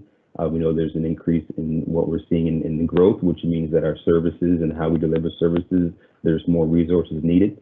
So if we are looking at it, not doing an increase just from our growth itself, that means we are going to have to look at how we do service deliveries or take it on through other ways, which I'm assuming staff will bring forward to us when we dig a little deeper. So I just think we need to keep highlighting if we are having that discussion, there's going to be some very difficult discussions for us needing to cut, and so get your scissors and knives out. And the first question I have is before I ask, well, I have a few questions, but the first one is, I don't remember and I couldn't find it quickly. Jane, what was our final number in terms of taxes, residential and commercial received? Did we meet the target that we were hoping to meet during our recaps budget? Thank you, Mr. Chair, through you to the committee. So we were at about 98% of taxes collected on the full bill, which is much higher than we had actually anticipated. There's about, I think, around $20 million outstanding, which in a regular year, it's between 12 and 14. So tax collection in this fiscal year was much higher than we had anticipated. Right. So that's also a good point to make as well, is, we knew and we went through the brunt of it, and hopefully the worst of it is over with COVID. But even through that, we received 98% of our taxes, which we didn't think that we would do there. So there is definitely something to say about that. So really quickly, my questions are about the federal and provincial funding for some of these projects. So do we have any fears of that money not being committed or staying committed or even being accessed? I'm also very concerned with the deferred maintenance piece, and I know there's a number somewhere, but I'm just curious. I know for our roads we have the number, but in terms of our buildings, what is the number in terms of how much we would need to spend to deal with some of these deferred maintenance and maybe even some of the worst buildings? It's hard to kind of put a number. Maybe it is. I don't know. The other question is really unrelated, but it was mentioned. But it is related to property tax. What determines that the province doesn't need to disclose to us that how they spend the money that we give them? Is it the charter? Is it just because in the agreement we didn't put it in there years ago? I'm just curious on why we don't ask, or we haven't received that breakdown of how the taxes that we give to them is spent. And that's it for me. Mr. Chair, I'll take a couple of shots at this and ask Jane to weigh in as well.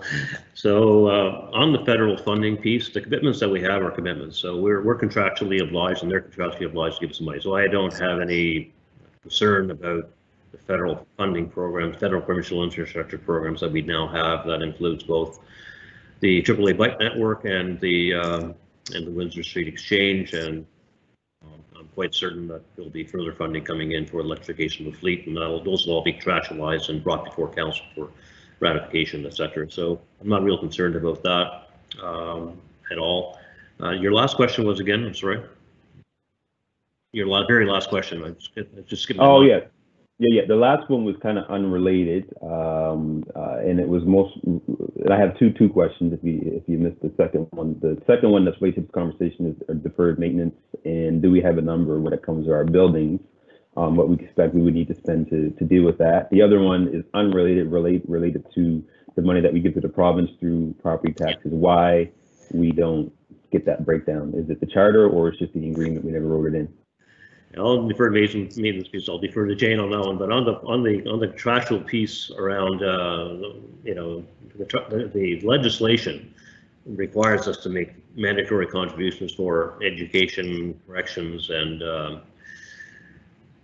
and housing. So we've gotten a long ways with the education department in terms of getting some accountability there, as you well know, around the supplementary funding piece. Fortunately, they're under no obligation to tell us anything about what they're using the money for the other part of that, the mandatory education. The supplemental piece is our contribution under our rules and council's direction. The other part of it, I think their accountability is through the legislature and public accounts and those kinds of things. So there's no direct relationship there. Same with the housing authority, the housing piece of it. We do have appointments to the Housing Authority Board, but that's the only sort of indication that there's an accountability coming back. And again, there is through the public accounts and the legislature some accountability mechanisms built into that, but there's no direct. There are always annual reports on these things that they produce that we can have access to as well. So on that, I'll pass over to Jane. Thank you, Jacques. Mr. Chair, through you to the councillor. So on deferred maintenance for buildings, a number of years ago, there were facility condition inspections done on buildings to look at that. They were done outside of any type of system and were really just visual inspections. We need the asset management plans really to do that. So we get an inventory of our buildings. We do the plans to go forward and to really come up with an idea of what the condition of the assets are, and then based on the life cycle of the components, what we need to invest. So so that really is the preliminary work that we need to start with. Okay, thank you very much. Councillor Earthet, you were scheduled to go a little bit later, but due to other scheduling, would appreciate it if you could return now. So thank you. Not a problem. Gee, special introduction even. Thank you, Chair. So a couple of things. Is Brad on the line now? Okay, great. So, Jane, you did a great job, by the way. You could, Brad was well served by your concerns, my concerns rather, that you answered. But I'd like to take it just a little bit further if Brad's there. So, it's a little frustrating. And Brad, I don't know if you heard my previous comments or not, but it's a little frustrating to me when, ever since I've been on council, every year we try and increase what we used to call the SDI, or the rating, if you will, of our streets, and we try and put a little bit more money in. And a couple of times, as the mayor mentioned, I think Councillor Carson, Councillor Craig, and I and others tried to put even more money into street recapitalization, and we were told, well, there's no sense bumping it up to 30 million because we couldn't do $30 million worth of work anyway, design and tendering and supervising and the sort of thing. So this is not a criticism of your team, and a lot of these things happened before you joined it. But there's two questions that I had. So what has changed, or what can change, that made it drop over the last few years? And Jane touched on that a little. What has changed that would allow us to actually get the work done if we put it in more into the budget? And the other thing is is road safety part of this? Is this a strategic initiative as well? Because in my district, there are some speed bumps and things that have gone up that are part of projects that are being repaved. But what we aren't seeing is the folks that are waiting for speed bumps and chicanes and whatnot on streets that don't need to be repaved. Where are we going to try and tackle this list of 300 streets? Should this be a strategic, should safety be a strategic initiative, or do you plan to address those under your basic capital budget when it comes forward for paving? So just a little bit of comfort on what has changed, what's caused this, what we can do to address it better than I know you're working on, and then how to deal with the road safety as well. So thanks, Brad. Okay, thank you very much. Appreciate joining the meeting. Not the first party I've been snubbed from, won't be the last. That's okay. I appreciate the invite. I'm here now. Look, well, at least you were missed. What's that? At least you were missed. That's right. Woke me up from my sleep. Yeah. Look, it's simple. The numbers are simple.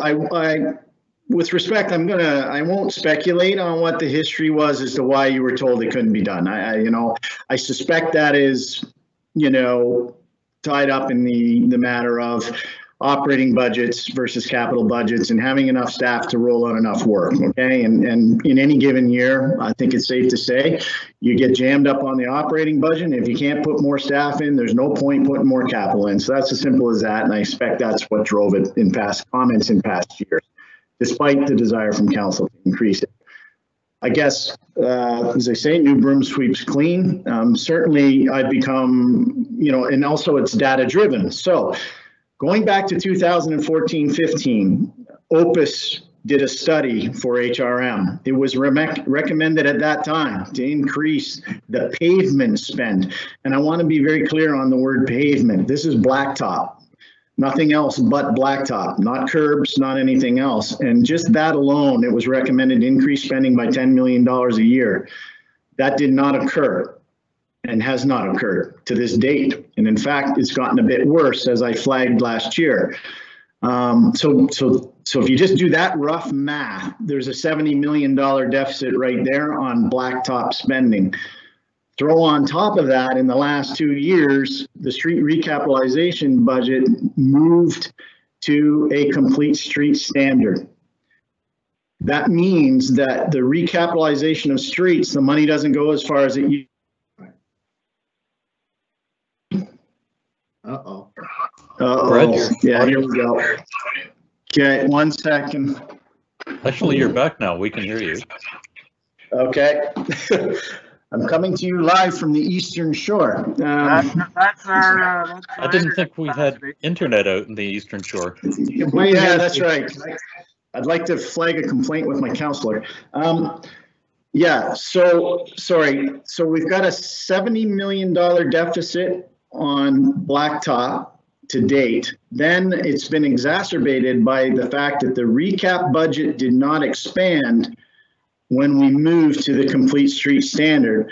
Our estimated premium for complete streets is about 25% additional costs, okay? And what that means is all of the bump outs, the tactiles, the drainage, and all of the works that go into supporting the new AT infrastructure that is in a different budget but rides on that road, all of that is eating into the kilometers of blacktop, the pavement that you're putting down.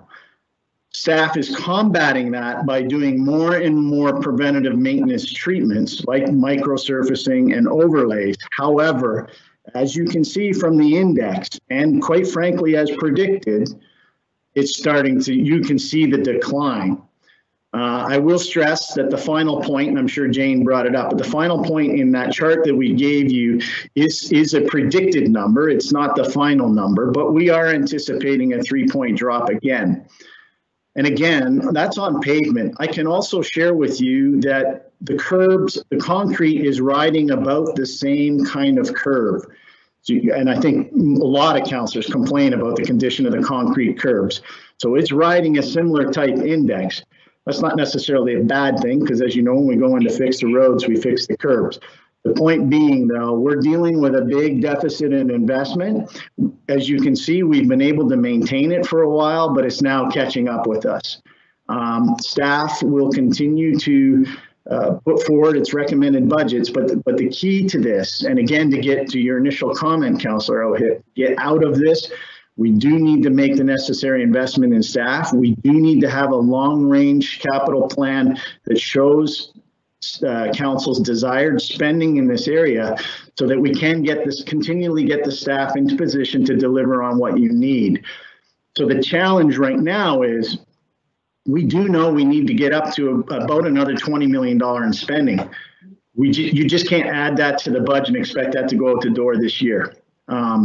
What we have planned, though, and again, I'm getting ahead of the capital budget, we are anticipating that council will want to increase this spending, and therefore we are taking steps to get in position to ramp up the staff to address that. So, you know, you'll see when we come forward with the draft capital plan, you'll see how we're doing that. As well, I'd like to highlight that in the operating budget, we're also taking steps to this year engage with you. One of the strategic directions was from council is to engage with you on setting the standard this year. So in other words, looking at these numbers and setting the index, the pavement quality index that you want, and then we will build a resource plan to get to it. So there's work to be done, and so that's on that part of it. You also asked about traffic calming. So traffic calming is a little more complicated, but maybe not. So as we've matured as an organization with Complete Streets, what we're doing now is as we recapitalize the roads, they are being recapitalized with traffic calming built in if they meet the thresholds of the administrative order. At the previous meeting, I discussed the shortcomings in the administrative order, so I won't go into the details there. But suffice to say that when we do recapitalize streets, we are dealing with traffic calming in the areas where it needs to be.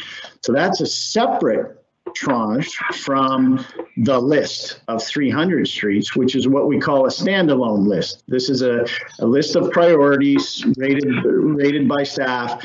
And then we pick away at those through the road safety budget. So essentially, we've got two levels of effort going on. We've got a priority list of which we're dealing with a standalone budget in road safety, plus we got all the streets coming up with recapitalization. To give you a sense of the numbers, I think when we first started in the first year, it was a few streets. Last year, I can't remember. I think we got 13 to 15 streets done.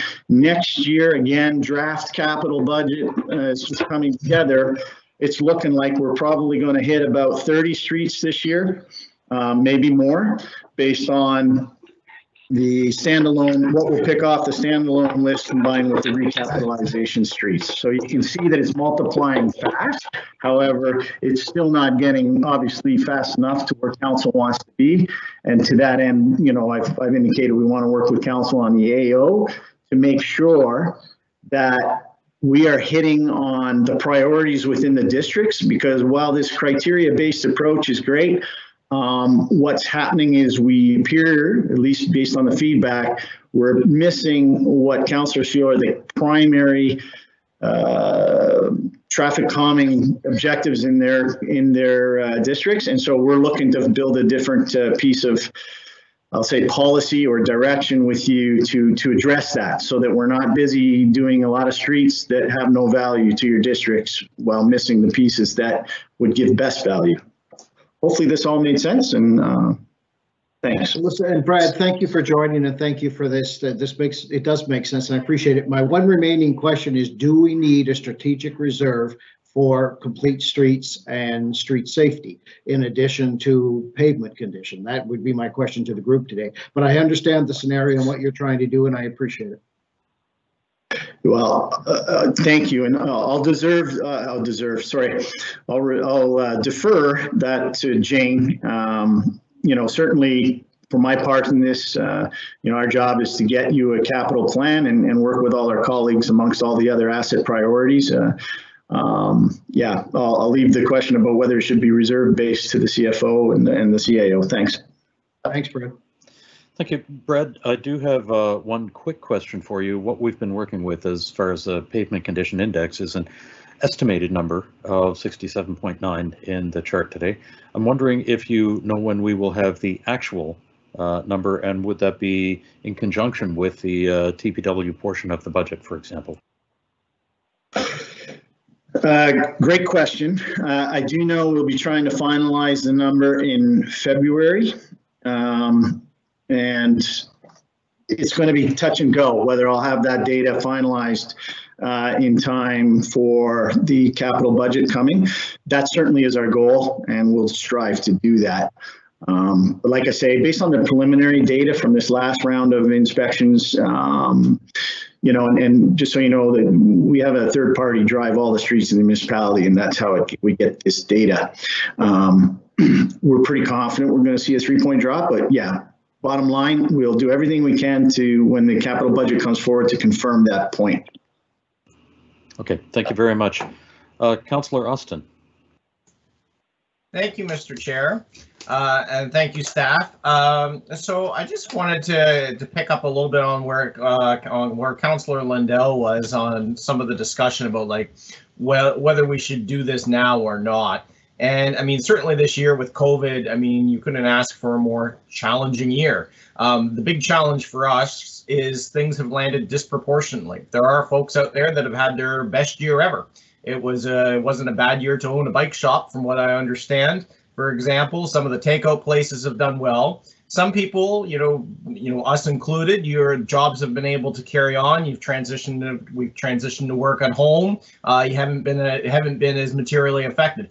But then there are people in our community who are really hurting. All right, it was a heck of a year to own a sit-down restaurant. We know that. A heck of a year to be working in the hospitality sector, to be in the hotel area. You couldn't have asked for a worse year. And so our challenge is it's disproportionate. It's really the impacts are spread across the board.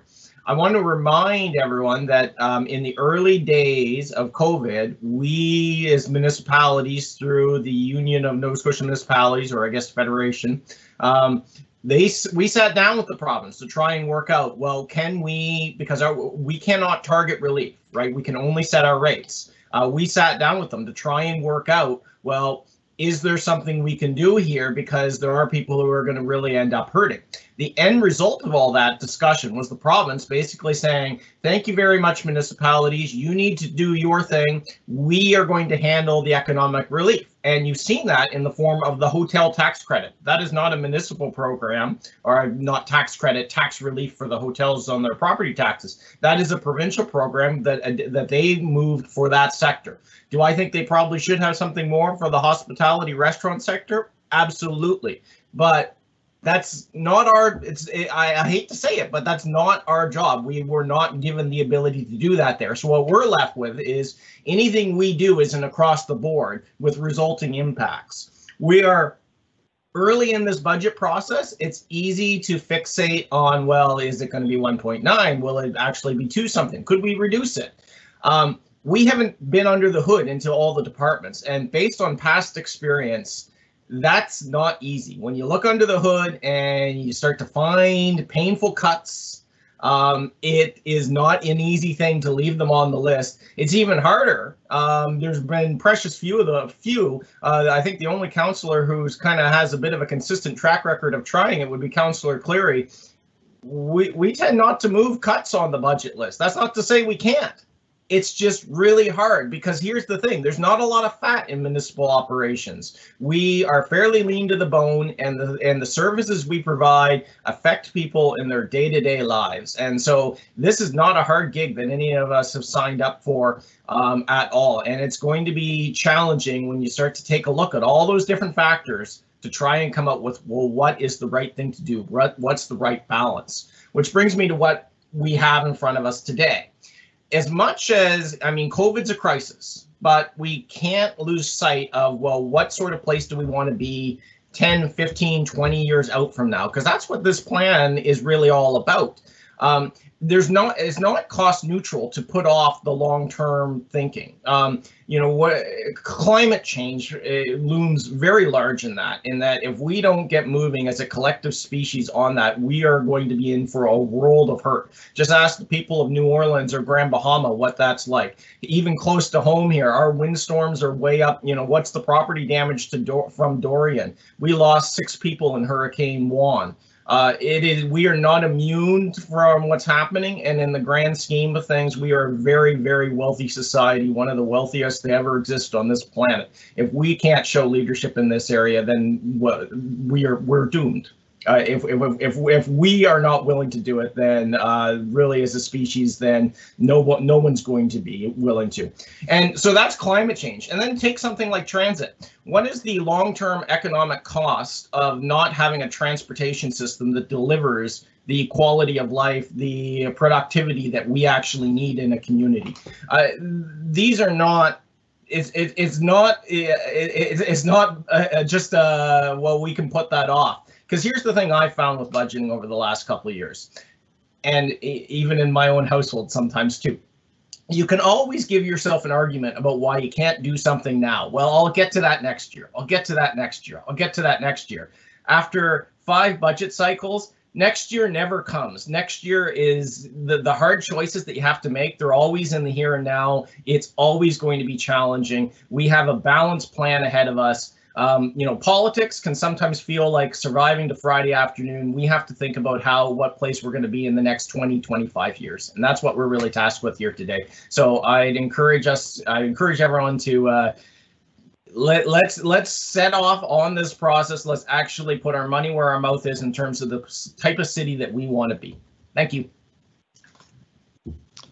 Thank you very much, Councillor Austin. I'm not sure I heard a question there, but I agree with a large amount of what you've said. Where we are, I agree with having a fund specifically for strategic initiatives.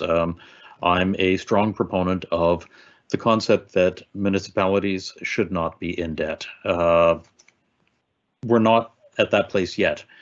What this will allow us to do is get closer to that place so that any of the larger projects that we're looking at, the ones that aren't a consistent operational budget, any of the larger projects that we're looking at, we will be able to take care of some other way. Frankly, I would rather see us invest money and earn some compound interest instead of have debt and pay any interest. I think that's a better use of our funds as a municipality and as a collection of individuals.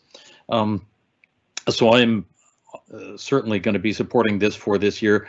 We do have to be able to start at some point to start this, and I'm going to go back to one of the comments that we made back in May to June last year, where we were talking about heading into COVID being a rainy day.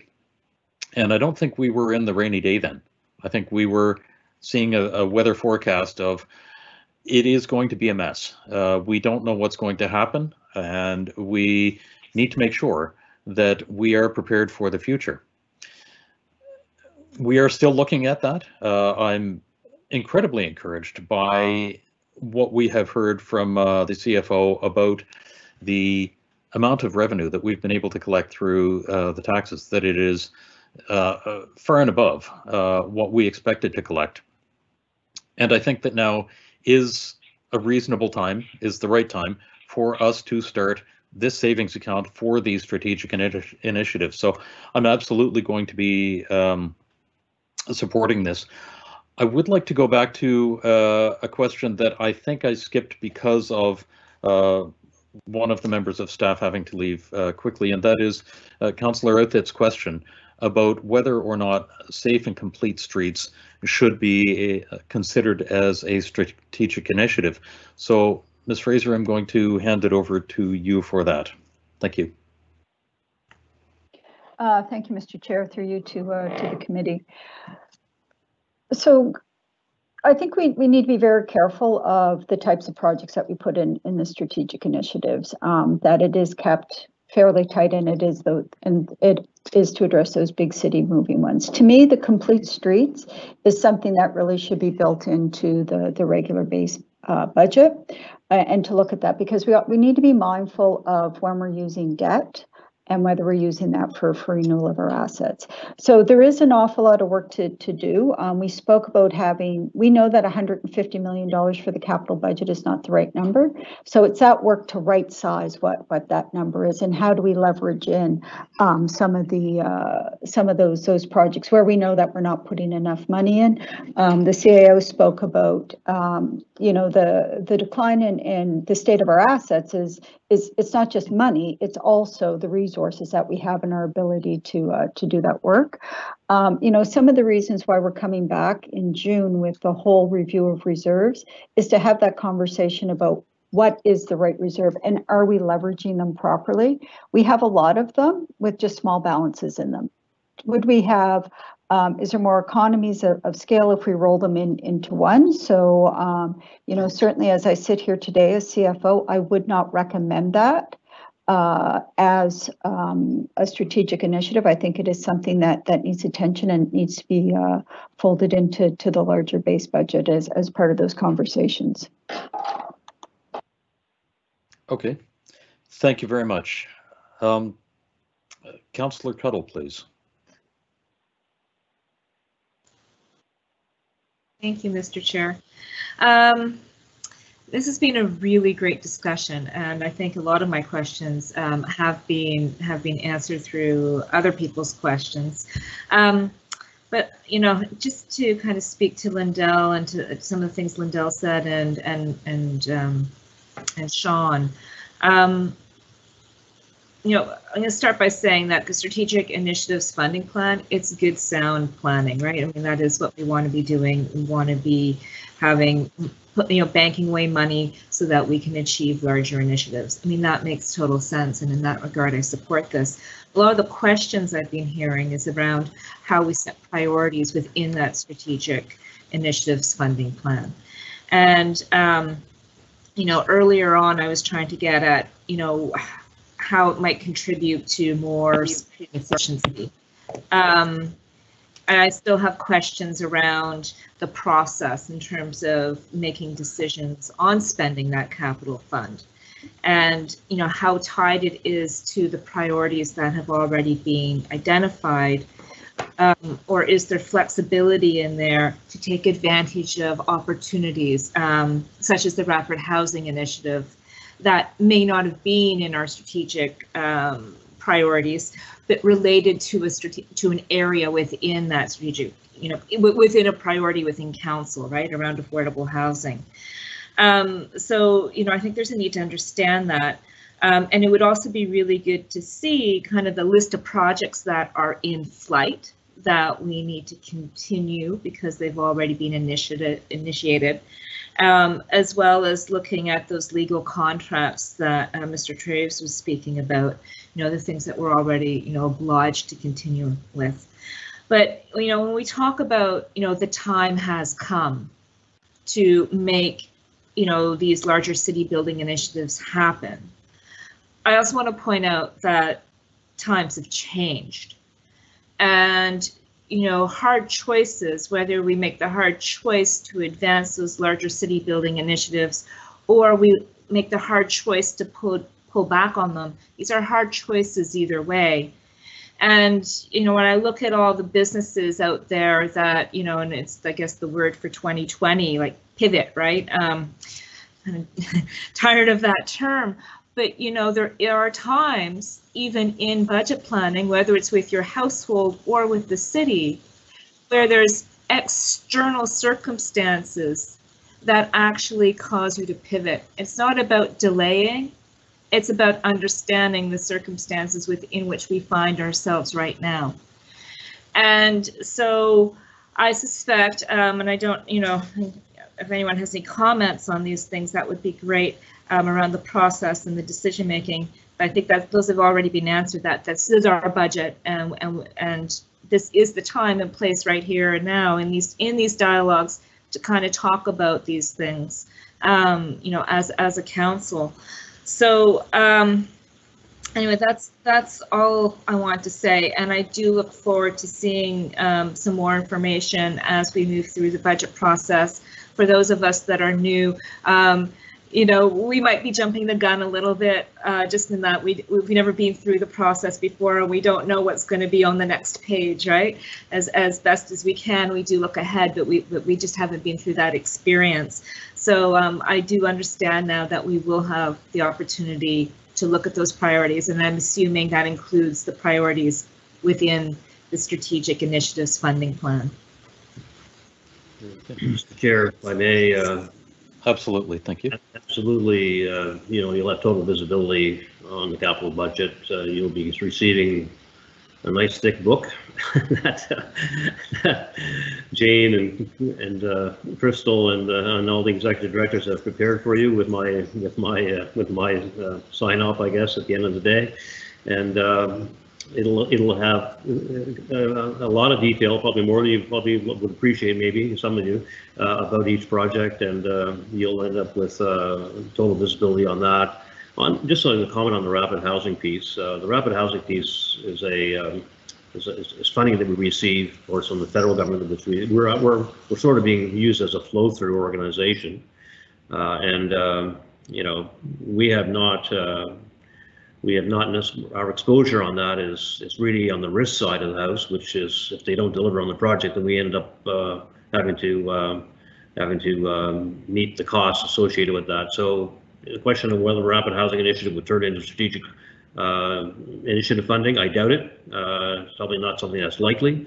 If we ever get, there may be some other housing measures that would require that, but at this point it's it's a little bit premature to say whether that would be the case. We'd have to look at as Jane pointed out earlier, we have to look at all the puts and takes and all of the jigs and the reels around each project to see what is the best solution, funding solution associated with the costs and the life cycle of the asset and those kinds of things. On the contracts that are currently in flight, certainly we can provide council with all of the contribution agreements that have been signed off associated with the New Industry Exchange, so the Tripoli Bike Network, and anything else that we have, including the Beach Building Site Timberley project, and I believe it's the Lifestyle Center, which is sort of in flight now as well. So we can certainly provide that documentation to you. Thank you, and I just want to say maybe that Rapid Housing Initiative wasn't the best example. Maybe it might have been around bike lanes, but contribution funding agreements. So thank you. Thank you very much, Councillor Kent. Thank you, Mr. Chair. I want to thank everyone and all my colleagues as well on council here and staff for all the great insight. It's coming into these strategies and plans late in the game. It's really helpful to get some of that perspective. So thank you for that. My question is around really understanding, and this question is not only for me, but I think from anyone who might be paying attention or reading over this report. So the origin came from to develop strategic initiatives reserves as part of the 2021-22 budget process for projects that are tied to an approved council strategy and are significant enough to lead to a discernible increase in the tax rate or special funding that is outside the normal budget process. This should include any required changes to debt and reserve policies and should be eligible to be funded through dedicated tax levies. So the two references that I'm making and that are, of course, flagging for me are tax increase and tax levies. So I just want to understand what's on the table today. That is within the envelope of what was presented and that we have approved in the 1.9, nothing more than that. If that should fly, if that should get approved, that is fully within that, correct? Chair, if I may, think about this as tax increase avoidance plan. Okay, I like that. So, and I can understand the words, you know, as they're strung out there in the recommendation and report may not be as comprehensible to some as to others, and I get that, and no one really understands, you know, has the same background or the same level of understanding of all of the machinations around municipal finances as Jane would or I would. But at the end of the day, what this is all about is putting a plan in place so we can avoid tax rate increases on the general rate, right? So when you think about what it's basically telling you is, if you were not to do this, then yeah, you will end up, if you want to do these initiatives and put it all on the general rate in one big, you know, let's say you want to do a $100 million project and debt finance that and absorb that and the debt finance, you know, the debt, the principal and interest payments on that debt. It's not a good idea, right? We have another way of doing it, which is basically building up a savings account and drawing from the savings account as we roll out projects. Jane has pointed out, and I think I may have mentioned as well, that, you know, some of these projects are starting to roll out in 22, 23. So we need, you know, this year we need to start putting some money aside to allow for, as we start to bond some of these things, that the principal interest payments as a result of that bonding gets drawn out from this reserve fund, right? As opposed to actually attaching it to the operating budget, which has an impact on rate. So this is all about tax rate avoidance, period. And it's prudent fiscal management, or financial management, and it's prudent fiscal policy in order to try to address the major things that we have to do as a regional municipality in order to you know, to respond to growth pressures, you know, increased housing levels, and all of that, right? So it's a very prudent approach, we believe, and something that we certainly seek your endorsement on. Jane?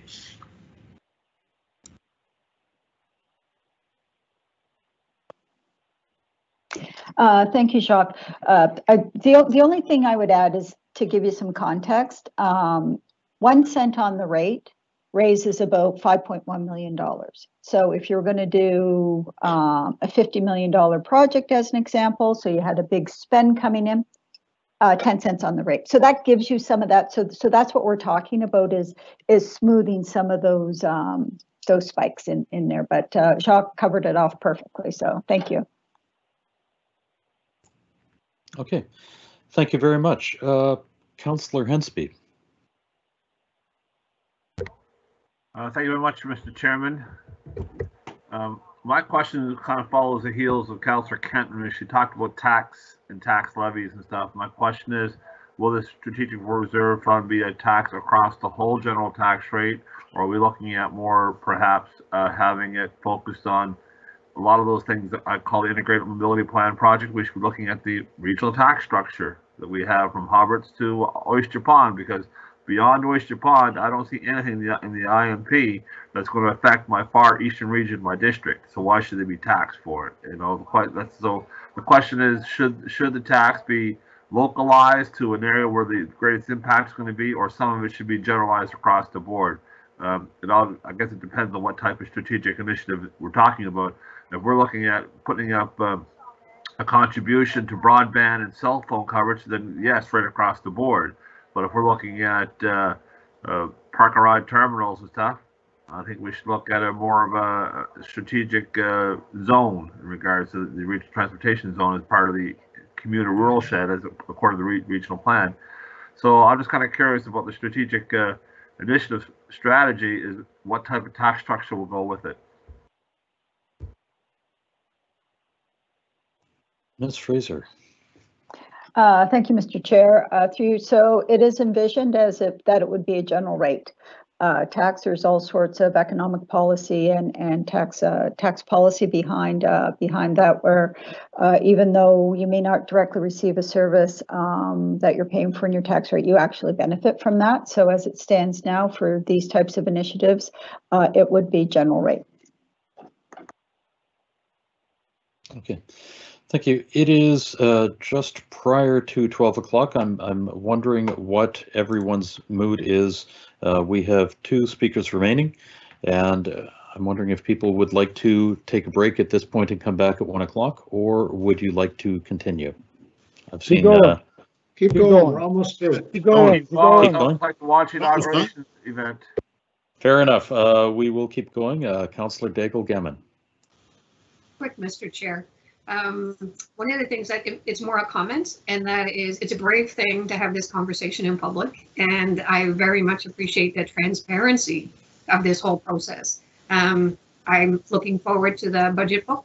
To be able to sit with it and have time with it is very different than going to provincial budget lockup, which I've done over the years, and you're sitting down reading this very quickly while somebody walks through it, and then you get around to the business units to find out exactly what the detail is. So just a comment about thrilled with the transparency, and I do believe it's a brave process that everybody engages in. So thank you very, very much for that.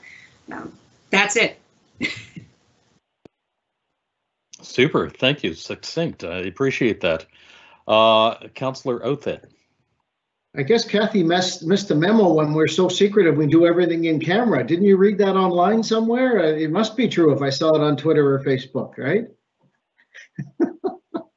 Anyway, great comments, Kathy, and thank you. Just very quickly, because I know we want to get moving here. I'm still struggling a little bit, but Jane and Brad answered the questions very well, and I appreciate it.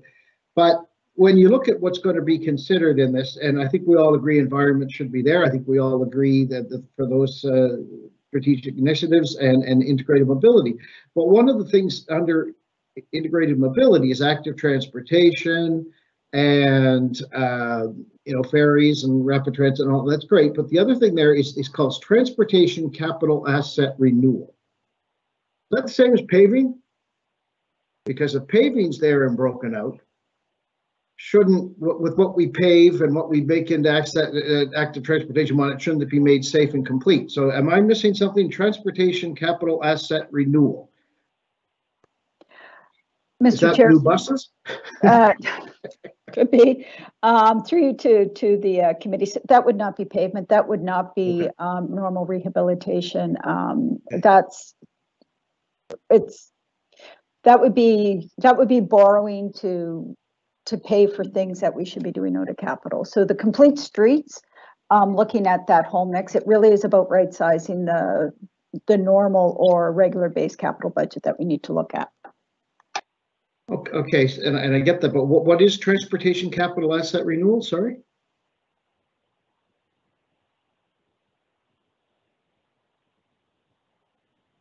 Oh, I did her in. Sorry, Jane. We may have lost Jane. She just dropped off. She froze for a second and then disappeared. Jacques, can we put you on the spot there? I'll try to. Oh, there's Jane. She's back. Okay, she's back. And you're muted, Jane. Sure. Jacques, I'm going to ask you to jump in again. Yeah, transportation asset renewal is effectively, I think it's called transit asset. No, transportation asset renewal, not train. That's what. Transportation asset renewal. Yeah, so that's, at the end of the day, transportation renewal is, you have to repair a street, right? You have to. Sometimes it's a full rebuild, sometimes it's a past job, but it's that kind of work, which is normally dealt with in the normal capital budget and funded either through debt, depending on what the extent of the work, or through the operating budget, depending on the extent of the work and what's baked into our operating budget versus the capital budget. So capital, in other words, if you're going to bond stuff, the work has to result in at least a long-term life cycle of the asset. So We're not going to bond stuff that's in the last 5 years necessarily. We will bond stuff that are 10 years and 20 years and 25 years, so those kinds of things, right? So you got to think about it in terms of the life cycle of the asset and what you're doing. All right, I think I understand that, but we'll have more conversations when capital comes forward. But this has been great, and thank you very much. Yes, and I appreciate that as well. It is great to see a plan for the strategic initiatives that we will be having, those signature projects that are effectively city building projects, and so I'm looking forward to this. I'm going to, since there are no other speakers, I'm going to hand it over to the clerk for a vote. Thank you. So I have pasted the motion into the chat, so it's at the bottom so everybody sees what is on the floor at the moment. And starting with District 1 and Councillor Daigle-Gammon. Voting in favor of the motion.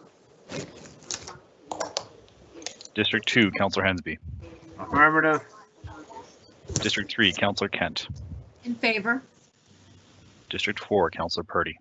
In favor. District 5, Councillor Austin. In favor. District 6, Councillor Mancini. In favor of the motion. District 7, Councillor Mason. For the motion. District 8, Councillor Smith. For. District 9, Councillor Cleary.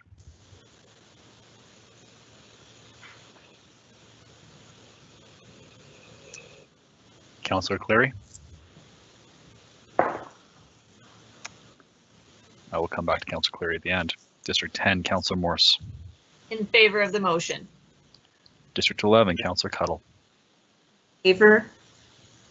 District 12, Councillor Stoddard. In favor of the motion.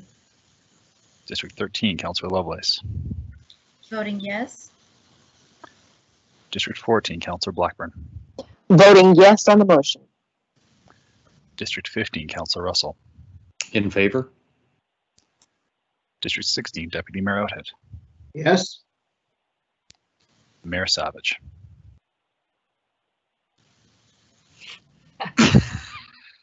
Ah. You're muted, Mr. Mayor, but I think we got your point. He took off his Make America Great hat. On my Biden-Harris hat, and I vote for the motion, and thank you, Paul, and thank you, staff. District 9, Councillor Cleary, can you hear me?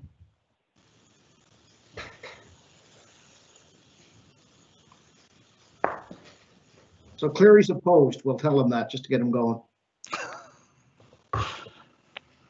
Okay, so it sounds like the motion has passed. Thank you very much for your time and your careful attention to the details in this strategic initiative. I appreciate that. At this point, we have the adjournment on the list, so if I could have a motion to adjourn.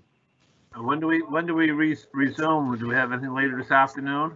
We don't have anything later this afternoon. Our next meeting is the virtual council meeting on Tuesday, January 6th. Tuesday, January 26th. Motion to adjourn. Thank you. Thank you, Councillor Mason. We stand adjourned. I'll see you on Tuesday. Thank you.